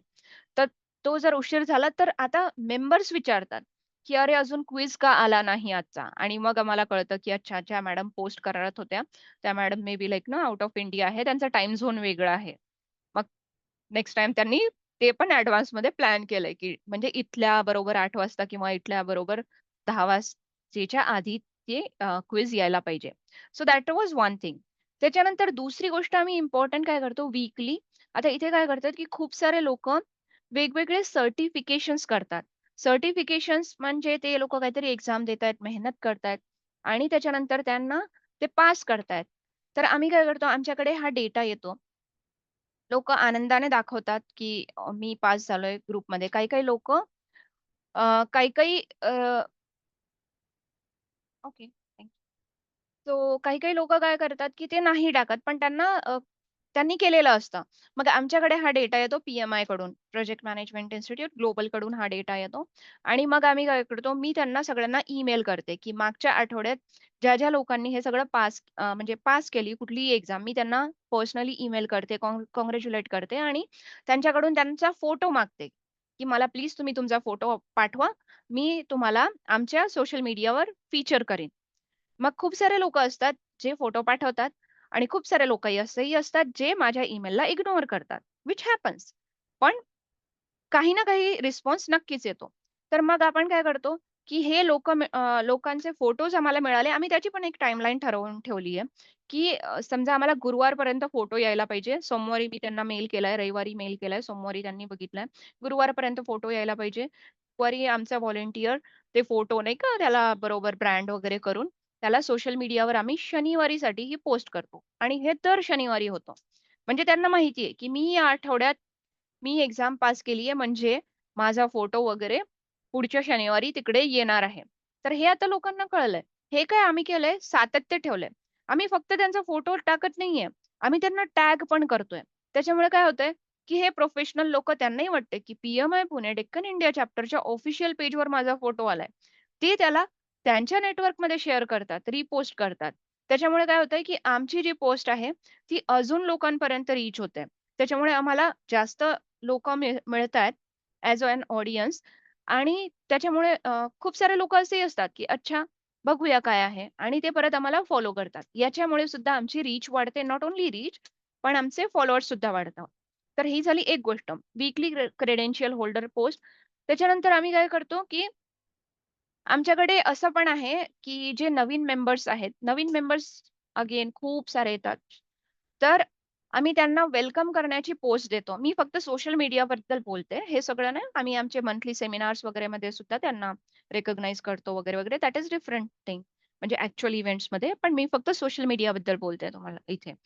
तर मंथली हे जे न्यू मेंबर्स आलेत, की या महिन्यात आमच्याकडे हे नवीन मेंबर्स जॉइन केलेले आहेत. अ, त्यांना सुद्धा आम्ही दर महिन्याला एक पोस्ट करतो. ॲक्चुअली याला सुद्धा आम्ही वीकली सुरुवात केली होती. पण नाही का आमच्याकडे शेकड्यांनी नंबर्स आहेत ते. तर त्याच्यामुळे ते म्हणजे एवढं पोस्ट करायला आमच्याकडे मॅनपॉवर नाहीये, व्हॉलंटिअर्स नाहीयेत एवढे. त्याच्यामुळे आम्ही काय करतो, एकच पोस्ट करतो आणि फक्त त्यांचं नाव करतो. पण वी विल मेक शुअर की आम्ही त्यांना सांगतोय, की आम्ही तुमचं नाव इथे ठेवलंय वगैरे, वगैरे, वगैरे आणि तुम्ही त्याला रिपोस्ट, रिशेअर करू शकता. जर तुमच्याकडे जास्त व्हॉलंटिअर्स असतील हे सगळं करायला आणि तुम्हाला कुणी नवीन जोडले, तर हे त्यांना खूप वेलकमिंग फील होतं, की मी या समूहाशी जोडल्या गेलोय आणि त्यांनी काय केलंय, त्यांनी मला वेलकम केलं. माझ्यासाठी स्पेशल पोस्ट केली. खूप सारे वेगळे चॅप्टर्स आहेत. पुणे चॅप्टरची गोष्ट मी करते, जिथे आम्ही एक सिंगल पोस्ट करतोय. पण फॉर एक्झाम्पल हैदराबाद किंवा चेन्नई चॅप्टरची आपण जेव्हा गोष्ट करतो पी-एम-आयची, तर ते लोकं काय करतात, ते actually they have lot of volunteers. So ते एक-एक नवीन माणूस आज आलाय. आता आज समजा 7 लोकं जॉइन झालेत, तर ते प्रत्येकाचा फोटो घेतील आणि ते प्रत्येकाला वेगळी पोस्ट बनवतील. याने पण काय होतं, की प्रत्येकाला असं पर्सनलाइज्ड वाटतं ना, की माझं पर्सनलाइज्ड वेलकम झालंय. तर ते सुद्धा एक खूप चांगली गोष्ट आहे, जी पी-एम-आय पुणे डेक्कन चॅप्टरमध्ये होते. ओके. आणि त्याच्यानंतर ओके. ॲन्युअल इव्हेंट आमचा एक ॲन्युअल इव्हेंट आहे. त्याचं ब्रँडिंग आम्ही करतो. दिशा नाव असतं त्याचं इव्हेंटचं. ओके. दरवेळेस थीम वेगळी असते. वर्षातून एकदा इव्हेंट होतो. पण आम्ही जे ब्रँड आहे ना, ते नेहमी असंच राहील, की दिशा. ओके. तर ब्रँडिंग आम्ही कन्सिस्टंट ठेवतो. त्याच्यामुळे लोकांना मदत होते, की ओके एक व्हिडिओ आम्ही टाकतोय. आम्ही लोकांचं टेस्टिमोनियल टाकतोय किंवा लोकांना, की आय एम एक्साइटेड. मी मागच्या वर्षीचा दिशा अटेंड केला होता. ती कॉन्फरन्स अटेंड केली होती. मला आता यावर्षी सुद्धा I am looking forward to it. तर आम्ही तो व्हिडिओ बाईट घेणार त्यांच्याकडून जे खूप जास्त रिस्पॉन्ड करतात अशा व्हिडिओजला वगैरे, वगैरे. तर ते आम्ही घेणार, त्याला ब्रँड करणार दिशामध्ये आणि परत त्याला सोशल मीडियावर टाकणार. त्याच्यामुळे लोकांमध्ये नाही का अवेअरनेस जागृत होतं, की ओके, एक कॉन्फरन्स आहे यांची, जी नवीन लोकं आहेत त्यांना पण कळतं, की एक कॉन्फरन्स लोकं आहे जी वर्षानुवर्षे चालते आणि चांगले-चांगले प्रोफेशनल लोकं त्याच्याबद्दल चांगलं बोलतायत. तर याच्यामुळे काय होतंय, की आम्हाला रजिस्ट्रेशन्स जास्त मिळायला मदत होते. ही प्रीमियम कॉन्फरन्स असते. जास्त म्हणजे याचं फीज वगैरे असते. तर याच्यामुळे आम्हाला पेड रजिस्ट्रेशन्स म्हणजे जे आहेत ना, ते जास्त मिळायला मदत होते. जसं आम्ही हे करतो. तर ती एक गोष्ट आम्ही कन्सिस्टंटली ठेवली आहे ब्रँडिंग ऑफ दिशा. आणि त्याच्यानंतर व्हॉलंटिअर्सबद्दल आम्ही काय करतो, की व्हॉलंटिअर स्पॉटलाइट करतो. फर्स्ट ऑफ ऑल 2 महिने ठरवलेले आहेत. एक डिसेंबर असतो जेव्हा इंटरनॅशनल व्हॉलंटिअर्स डे असतो 6 डिसेंबर तेव्हा आम्ही सगळ्यांना पर्सनलाइज्ड ईमेल पाठवतो सर्टिफिकेट नाही का, आमच्यासोबत तुम्ही व्हॉलंटिअर करताय त्याच्याबद्दल. मला वाटतं खूप साऱ्या स्वयंसेवी संस्था करतात असं. मला पण म्हणजे मिळाले आहेत त्यांच्याकडून. तर ती एक गोष्ट आहे जी तुम्ही व्हॉलंटिअर्सला पाठवू शकता, जी आम्ही करतोय. आणि आम्ही त्यांना पर्सनलाइज्ड सर्टिफिकेट पाठवतो. आमचं ब्रँड असतं वर, त्यांचं नाव असतं, साइन असते म्हणजे जे पण प्रेसिडेंट वगैरे असतील आणि thank you for your contribution. तुम्ही जे काय कॉन्ट्रिब्युशन केलंय त्याच्याबद्दल. तर हे करणं खूप ईझी आहे. टेम्प्लेट तुम्ही बनवून घेतलंय सर्टिफिकेटचं. तुम्हाला फक्त नाव चेंज करायची आहेत आणि तुम्ही त्यांना ईमेल करताय. होतं काय याच्यामुळे, की आपले जे व्हॉलंटिअर्स आहेत, जे एवढं राबतायत, त्यांना वाटतं की ओके, मला ॲप्रिशिएट करताय. मला कुणीतरी थँक यू म्हणतंय. तर ते ते लोकं काय करतात, ते लोकं परत त्याला पोस्ट करतात, की ओके मला हे मिळालंय. तर त्याच्यामुळे त्यांच्या नेटवर्कपर्यंत ते जातात. त्यांच्या नेटवर्कमध्ये जर कुणी व्हॉलंटिअरिंगचा विचार करत असतील, तर ते लोकं पण आम्हाला जोडतात, की ओके मला सुद्धा हे सर्टिफिकेट पाहिजे. अशी कुठेतरी म्हणजे मनात इच्छा असते. पण ते येतात, की माझ्या मनात होतंच व्हॉलंटिअरिंग करण्यासाठी आणि ते अ, मग आपल्याला जोडले जातात. मग ती एक गोष्ट आहे. व्हॉलंटिअर स्पॉटलाइट करतो. त्याच्यामध्ये आम्ही एक स्टार व्हॉलंटिअर निवडतो प्रत्येक महिन्यामध्ये आणि त्या स्टार व्हॉलंटिअरचा फोटो. मग ते फक्त सोशल मीडिया नाही, मग ते आमच्या वेबसाईटवर सुद्धा जातं. त्याचा ना आम्ही एक क्वेशनेअर बनवलंय. एक छोटंसं क्वेशन इंटरव्ह्यू सॉर्ट ऑफ व्हॉलंटिअर्सकडून ते क्वेशन्स घेऊन घेतो आणि परत आमच्या वेबसाईटवर त्याचा फोटो असतो आणि नाही का त्यांचा इंटरव्ह्यू जे पण काय असेल, त्यांचा अनुभव. तर त्याच्यामुळे काय झालं, की आमचे जे व्हॉलंटिअर्स आहेत ना, ते म्हणजे राहिलेत. म्हणजे असं नाही. नाहीतर व्हॉलंटिअरिंगमध्ये खूपदा तुम्हाला माहिती असेल, की असं होतं, की व्हॉलंटिअर्स येतात, काम करतात आणि परत मग नाही का दे मूव्ह ऑन. तर त्याच्यासाठी सुद्धा, की त्यांना एंगेज ठेवणं खूप जास्त महत्त्वाचं असतं. तर हे पण आम्ही करतो. तर व्हॉलंटिअर्स एंगेजमेंटसाठी ते होतं. I think yes. तर मी टूल्सबद्दल बोलणार आहे इथे. तर टूल्स कुठले आहेत? हे फ्री टूल्स आहेत. कुठलीही एन-जी-ओ यूज करू शकते without any like lot of money. तो Canva आहे. डिझायनिंग सगळं याच्यामध्ये होतं. आता Canvaमध्ये एआय सुद्धा आहे. तुम्ही डायरेक्ट त्याच्यामध्ये नाही का कमांड देऊ शकता, की प्लीज जनरेट धिस आणि ते करून देईल तुम्हाला. WhatsApp कम्युनिटी आहे. जर तुमचे लाइक ना हजारोपेक्षा जास्त लोकं असतील, तर तुम्ही ऑब्व्हियसली कम्युनिटीसाठी जायला पाहिजे आणि जर तुम्हाला वेगवेगळे कॅटेगरायझेशन करायचं असेल, जे की करायला पाहिजे, तर ते पण तुम्ही करू शकता, की वेगवेगळे ग्रुप तुम्ही तसे बनवले. आम्ही एक विमेन्स लीग सुद्धा बनवली आहे, की प्रोफेशनल्स आहेत, पण एक असा ग्रुप ज्याच्यामध्ये फक्त नाही का आम्ही सगळ्या विमेनला ठेवलेलं आहे. म्हणजे इथे आम्ही असं काय पार्शियलिटी किंवा असं हे करत नाहीये, डायव्हर्सिटी फॅक्टर वगैरे नाही. पण येस, काही प्रॉब्लेम्स असतात जे त्यांना जास्त येतात. ठीक आहे. Could be anything, work life balance वगैरे. आता रिसेंटलीच आम्ही एक सेशन केलं होतं त्या ग्रुपसाठी, की पॅरेंटिंग फॉर एक्झाम्पल, की पॅरेंटिंगमध्ये कुणीतरी ऑफिसमध्ये चांगल्या हुद्द्यावर आहे, पण मे बी लाइक ना पॅरेंटिंगमध्ये चॅलेंजेस येतात. मग कसं काय करायचं? तर हे जे आहेत, इथे आमचा ग्रुप वेगळा झाला. टार्गेट ऑडियन्स वेगळी झाली पण त्यांना आम्ही म्हणजे त्यांना टार्गेट करून तसं आम्ही ब्रँडिंग करतोय. तर हे सगळं पण आम्ही करतोय. अगेन WhatsApp कम्युनिटी यूज होते कारण की तिथे वेगवेगळे ग्रुप्स बनवले आहेत त्यांच्यासाठी आणि टार्गेट ऑडियन्स पर्यंतच आम्ही ब्रँडिंग करतोय. तिथे आम्ही कम्युनिटी खूप जास्त हेल्पफुल होते आणि काही ज्या जनरल अनाउन्समेंट्स असतात जसं फॉर एक्झाम्पल ही क्रेडेन्शियल पोस्ट मी सांगितले की काँग्रॅच्युलेशन वाली पोस्ट. तर ते सगळ्यांना जायला पाहिजे. मग कम्युनिटीमध्ये सुद्धा टाकू आम्ही. LinkedIn करतोय आम्ही. तुम्ही करू शकता जर प्रोफेशनल्स ला रीच करायचं असेल तर. आणि याच्यामुळे काय झालं ना, नंबर्स मी तुम्हाला दाखवले नाहीत. बट नंबर्स आम्ही जेव्हा सुरू केलं, इट वॉज लाइक 2000 वगैरे, वगैरे आमचे फॉलोअर्स असतील.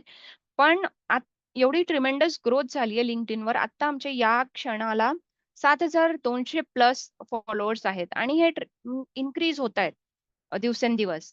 आणि दरवेळेस जेव्हाही आम्ही काही इव्हेंट करतोय किंवा काही पण असला कॅम्पेन होतंय. आम्ही सोशल मीडिया चॅलेंजेस सुरू करतो खूपदा. तर त्याच्यामध्ये लोकं जोडल्या जातात. तर या सगळ्या गोष्टी काय असतं, की खूपदा खूप जास्त तुम्हाला बक्षीस म्हणून द्यायची गरज नसते. कधी-कधी काय होतं, की बक्षीस तुम्ही देताय एक छोटीशी गोष्ट आहे किंवा एकच जणाला आहे. पण सोशल मीडिया कॉन्टेस्टमुळे काय होतं, की त्याच्यामध्ये कमीत कमी एक 700 लोकांनी पार्टिसिपेट केलंय सोशल मीडिया कॉन्टेस्ट. आम्ही प्राइस सांगितलं होतं, की आम्ही एकच जणाला प्राइस देणार. पण 700 लोकं जोडले. त्यांनी पार्टिसिपेट केलंय. हे सगळं झालं. त्याच्यामुळे काय झालं, की आमची रीच वाढली. या सगळ्या छोट्या-छोट्या गोष्टींनी म्हणजे काय होतं, की नंबर्स वाढतात, फॉलोअर्स वाढतात आणि इन टर्न लाइक ना, of course we are not here for business. तुमच्यासारखंच आम्ही पण नॉट नॉट फॉर प्रॉफिट आहोत. म्हणजे तुम्ही एन-जी-ओ आहात, पण आम्ही नॉट फॉर प्रॉफिट आहोत. तर आम्हाला पैसे त्याच्यासाठी नकोय, but we would want to be like ना सेल्फ सस्टेन. तर त्याच्यासाठी आमच्याकडे जेव्हा आम्ही म्हणतोय, की आम्ही ती अॅन्युअल कॉन्फरन्स करतो, व्हिच इस पेड वन. बाकीचे तर फ्री प्रोग्राम्स असतात आमचे. तर त्या पेड रजिस्ट्रेशन्स आमच्याकडे जास्त येतात कारण की लोकांनी बघितलंय, की हे वर्षभर यांचं सोशल मीडिया कसं चाललंय, व्यवस्थित सातत्याने काय-काय चाललंय, यांचे प्रोग्राम्स कसे चाललेत, हे सगळं बघून त्यांना म्हणजे एक जी विश्वास आलाय. त्यांनी जो म्हणजे आम्ही ट्रान्सपरन्सी ठेवली, त्यांनी आमच्यावर जो विश्वास ठेवलाय, त्याने ते येऊन आमच्याकडे रजिस्टर करतायत, की ओके ठीक आहे तुमची फीस काय पण जे असेल 5,000-6,000 जे पण असेल, पण आम्ही तरी यायला तयार आहोत. तर हे खूप महत्वाचं असतं. तर त्याच्यामुळे हे सगळं झालंय. आमची खूप जास्त इन्क्रीज मेंबरशिप एंगेजमेंट झाली. आमचे 3,000 प्लस मेंबर्स आहेत या क्षणाला. Paid members I am talking about आणि स्ट्राँग आमचे व्हॉलंटिअर्स आहेत. व्हॉलंटिअर्स जे आहेत ते रेफर करतात एक दुसऱ्याला, की "अरे, हे खूप छान ऑर्गनायझेशन आहे व्हॉलंटिअरिंगसाठी." आम्ही आमच्या डे जॉबमध्ये काय पण करत असेल, पण इकडे आम्हाला ते करायला मिळतं, जे आम्हाला मे बी शिकायचं असेल. मी माझ्या डे जॉबमध्ये HSBCमध्ये मी अजाईल ट्रान्सफॉर्मेशन कोच आहे. पण इथे व्हॉलंटिअर करतो आम्ही. इथे मी मार्केटिंग लीड करते. तर हे सगळं कदाचित माझ्या डे जॉबमध्ये झालं नसतं. आणि this is not about me. This is about everybody, all the volunteers. It is volunteer run organisation. त्याच्यामुळे हे जे व्हॉलंटिअर ब्रँडिंग आणि व्हॉलंटिअर एंगेजमेंट हवं होतं, ते कॉन्स्टंटली करतोय आम्ही. आणि इट ॲक्चुअली त्याचा खूप जास्त इम्पॅक्ट झाला. इतका जास्त इम्पॅक्ट झालाय. कालच आम्ही 20 इयर अॅनिव्हर्सरी सेलिब्रेशन केलं होतं. सेवावर्धिनी आय थिंक आम्ही मिस केलं तुम्हाला. You you couldn't join. पण तिथे आम्ही पूर्ण जर्नी दाखवली. तर last year 2024 we were chapter of the year finalist. So there are like PMI global लेव्हलवर एवढे सगळे PMI चॅप्टर्स आहेत. त्याच्यामध्ये पुणे हे फायनलपर्यंत गेलं होतं. 2 चॅप्टर्स होते ऑफ कोर्स. दुसरं चॅप्टर जिंकले. आम्ही आम्ही म्हणजे फायनलिस्ट. आम्ही नाही जिंकू शकलो, बट तिथपर्यंत गेलो आम्ही एवढ्या सगळ्या वर्ल्डमधून, एवढे सगळे साउथ एशिया आणि पूर्ण it was all over world. So we have won so many awards आणि छोटे-छोटे अवॉर्ड्स तर जिंकलेच आहेत. पण चॅप्टर ऑफ द इयरचा फायनलिस्ट सुद्धा आम्ही लास्ट इयर केलेला. सो हे सगळं झालंय कारण की ना कन्सिस्टन्सी आणि जे काय मी सांगत आहे. Yes, yes I know time बद्दल आहे माझ्याकडे लक्ष. आणि असंच आपण हा फॉर्म्युला यूज करू शकतो to like know spread awareness आणि व्हेरियस कॅम्पेन्स आणि जे पण काय डोनर अपडेट्स वगैरे असतील त्या सगळ्यांसाठी आपण हे सगळं करू शकतो. Okay. Thank you Sandeep sir. I won't go into detail here, but just wanted to give you example की क्राय जी आहे, क्राय जी संस्था आहे, चाइल्ड राइट्स अँड यू. तर तुम्ही जर बघितले त्यांचे कॅम्पेन्स, त्यांचे जर सोशल मीडिया बघितलं, तर त्यांचं खूप जास्त सक्सेसफुल का असतं, तर because of their story telling. तर त्यांचं खूप इमोशनल असतं स्टोरी टेलिंग. ते फक्त स्टॅटिस्टिक्स पुट करत नाहीये. ते फक्त नंबर्स दाखवत नाहीये. ते स्टोरी सांगतायत. ते कथा सांगतायत, की काय होतं, काय झालं. आणि त्याच्यामुळे काय करतं, की लोकं जास्त कनेक्ट करू शकतात. हे खूप जास्त प्रभावी साधन आहे त्यांचं. त्यांनी त्यांची म्हणजे स्टोरीज ठेवली अशा वेगवेगळ्या मुलांची लाइक ना ज्यांना त्यांनी हेल्प केली आहे वगैरे, वगैरे. आणि त्याच्यामुळेच ते व्हायरल झालेत. सिमिलरली स्माईल फाउंडेशन जर आपण बघितलं तर स्माईल फाउंडेशन ते काय करतात, तर ते पहिले तर छोटे-छोटे शॉर्ट व्हिडिओज वापरतात आणि रिअल व्हॉइसेस वापरतात. म्हणजे एआय जनरेटेड व्हॉइस नाहीये त्यांचा. स्थानिक भाषेत पोस्ट करतात. मराठीमध्ये, हिंदीमध्ये वेगवेगळ्या भाषांमध्ये असतात त्यांचं. आणि परत याच्या सगळ्यामुळे आणि अजून एक इम्पोर्टंट गोष्ट त्यांनी काय केलंय, की हे जे इन्फ्लुएन्सर्स असतात, त्यांनी त्यांच्यासोबत कोलॅबोरेशन केलंय, की ठीक आहे. तुम्ही आमच्या इव्हेंटला या आणि काय होतं ऑब्व्हियसली इन्फ्लुएन्सर लोकं त्याच्याबद्दल बोलणार. तर त्यांचे जेवढे फॉलोअर्स असतील, मिलियन्स ऑफ फॉलोअर्स आणि हे फक्त एन-जी-ओ बद्दल नाही, I think some of the polity काही पॉलिटिशियन सुद्धा ही स्ट्रॅटेजी वापरतात. ओके. तर प्रभावशाली व्यक्ती जे ऑलरेडी आहेत, त्यांच्यासोबत तुम्ही जोडून नाही का परत तुमची रीच वाढवू शकता. सो हे खूप जास्त छान पद्धतीने केलंय smile foundation that I wanted to tell you. तर एक quickly checklist I know we are going towards the end of the time. काय करू शकता तुम्ही लिमिटेड बजेटमध्ये, लिमिटेड रिसोर्सेसमध्ये फॉर एक्झाम्पल तर फ्री टूल्स आहेत. Canva मी तुम्हाला आधीच सांगितलं. मेटा बिझनेस Facebookसाठी आपण यूज करू शकतो. त्यांचा सूट आहे. बफर यूज करू शकतो टू शेड्यूल द पोस्ट. आम्ही Zoho सोशल यूज करतो, पण त्याच्यामध्ये थोडीशी कॉस्ट आहे. But I think buffer is free. Google form आम्ही आम्ही यूज करतो टू कॅप्चर द डेटा. मी जे लोकांना फोटोज मागते त्यांचे, तर ते Google फॉर्मने घेते मी, मदत होते. आणि सगळा डेटा Google वर्कस्पेसमध्ये राहायला मदत होते. आणि मंथली आम्ही पूर्ण कॅलेंडर प्लॅन करतो. तुम्ही करू शकता, की मी म्हणते, की आपण काल निर्णय घेऊनच बसायला पाहिजे, की काय-काय येतंय. आता समजा फॉर एक्झाम्पल दिवाळीमध्ये काय पोस्ट करू शकतो आपण, काय इव्हेंट करू शकतो. दिवाळीसाठी लोकं काय करणार, हे करणार साफ करणार. मग काय, की बाबा रे तुमचे जुने कपडे तुम्ही काय करता, तुम्ही जर आम्हाला डोनेट केले, तर मे बी आम्ही आम्ही त्याचं रिसायकलिंग करू, अपसायकलिंग करू किंवा त्याच्या बॅग्स बनवू. जे पण काय करायचं असेल, तुम्ही असले इव्हेंट्स विचार करू शकतात आणि अशा खूप साऱ्या गोष्टी होतात. तर हे तुम्ही विचार करू शकता. थंडीचे दिवस आले, तुम्ही विचार करू शकतात, ओके, आपण काय करू शकतो, की ते वूलन डोनेशन ड्राईव्हज ते करू शकतो. ठीक आहे. तर या सगळ्या गोष्टी कॅलेंडर घेऊन बसा आणि तुम्ही प्लॅन करा, की काय टार्गेट करायचं आणि त्याच्या हिशोबाने. ऑफकोर्स तुमचं स्वतःचं कॅलेंडर असतंच. I know, I have seen that like सेवा सहयोगचं कॅलेंडर आहे माझ्याकडे. तर त्यांचं कसं आहे, की या महिन्यामध्ये हे करायचं, या महिन्यामध्ये हे करायचं तसं. तर असं कॅलेंडर करू शकतो. त्याच्या हिशोबाने तुम्ही सोशल पोस्ट प्लॅन करू शकता. ठीक आहे. आणि त्याच्यानंतर story story is very important thing कारण की लोकं कनेक्ट होऊ शकतात आणि त्याच्यानंतर ते म्हणजे तुमच्याशी जोडल्या जातील. तुम्हाला लाइक ना देणगी वगैरे देण्याचा पण विचार करतील. छोट्यापासून सुरुवात करू शकता तुम्ही 30 seconds videos you can actually ask for like all the beneficiaries की तुम्ही आम्हाला तुमचे व्हिडिओज द्या वगैरे, वगैरे. फेस्टिव्हल ग्रीटिंग्स तर मी सांगितलंच, की फक्त असं नाही, की हॅपी दिवाळी नाही. तर त्याच्यासाठी एक पर्पज ओके. तुम्ही डोनेट करा. तुमचंच काय जुनं काय असेल समजा. जर तुम्ही फेकताय, नका फेकू. ओके. आम्ही हे करतो.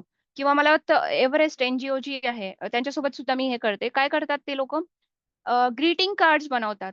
काय पण असेल दिवाळी असेल किंवा विमेन्स डे असेल. ते म्हणतात, की व्हॉलंटिअर्स तुम्ही ग्रीटिंग कार्ड्स बनवा आणि ते बेनिफिशियरीजला पाठवतात. मग ते काय असतील, की काही मे बी टीनेज मुली असतील, की त्या मुलींना तुम्हाला काय सल्ला द्यायचा आहे.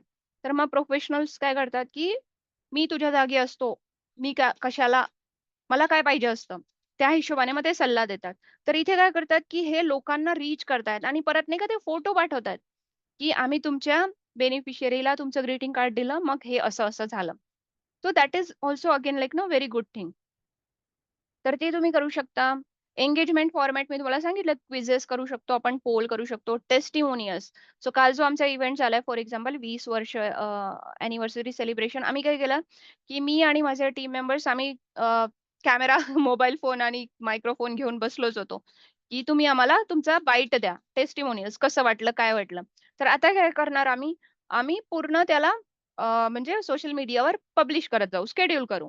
म्हणजे लोकांना कळत राहील. की हां, 20 इयर्स झालेत आणि त्याच्यामध्ये हे सगळं यांनी केलंय आणि लोकांवर कसा-कसा इम्पॅक्ट झालाय. तर ती स्टोरी. हे तुम्ही सुद्धा सगळं करू शकता. Okay. This is very important. I think हे मी आधी पण सांगितलं होतं, की सोशल मीडिया आपण यूज करतोय आणि सोशल मीडियावर फ्रॉड होऊ शकतात. त्याच्यामुळे फसवणुकीपासून आपल्याला सावध राहायचंय. ओके. अधिकृत जे पण चॅनल असेल त्यानेच तुमची माहिती शेअर करा. कुठल्याही प्रलोभनाला बळी पडू नका.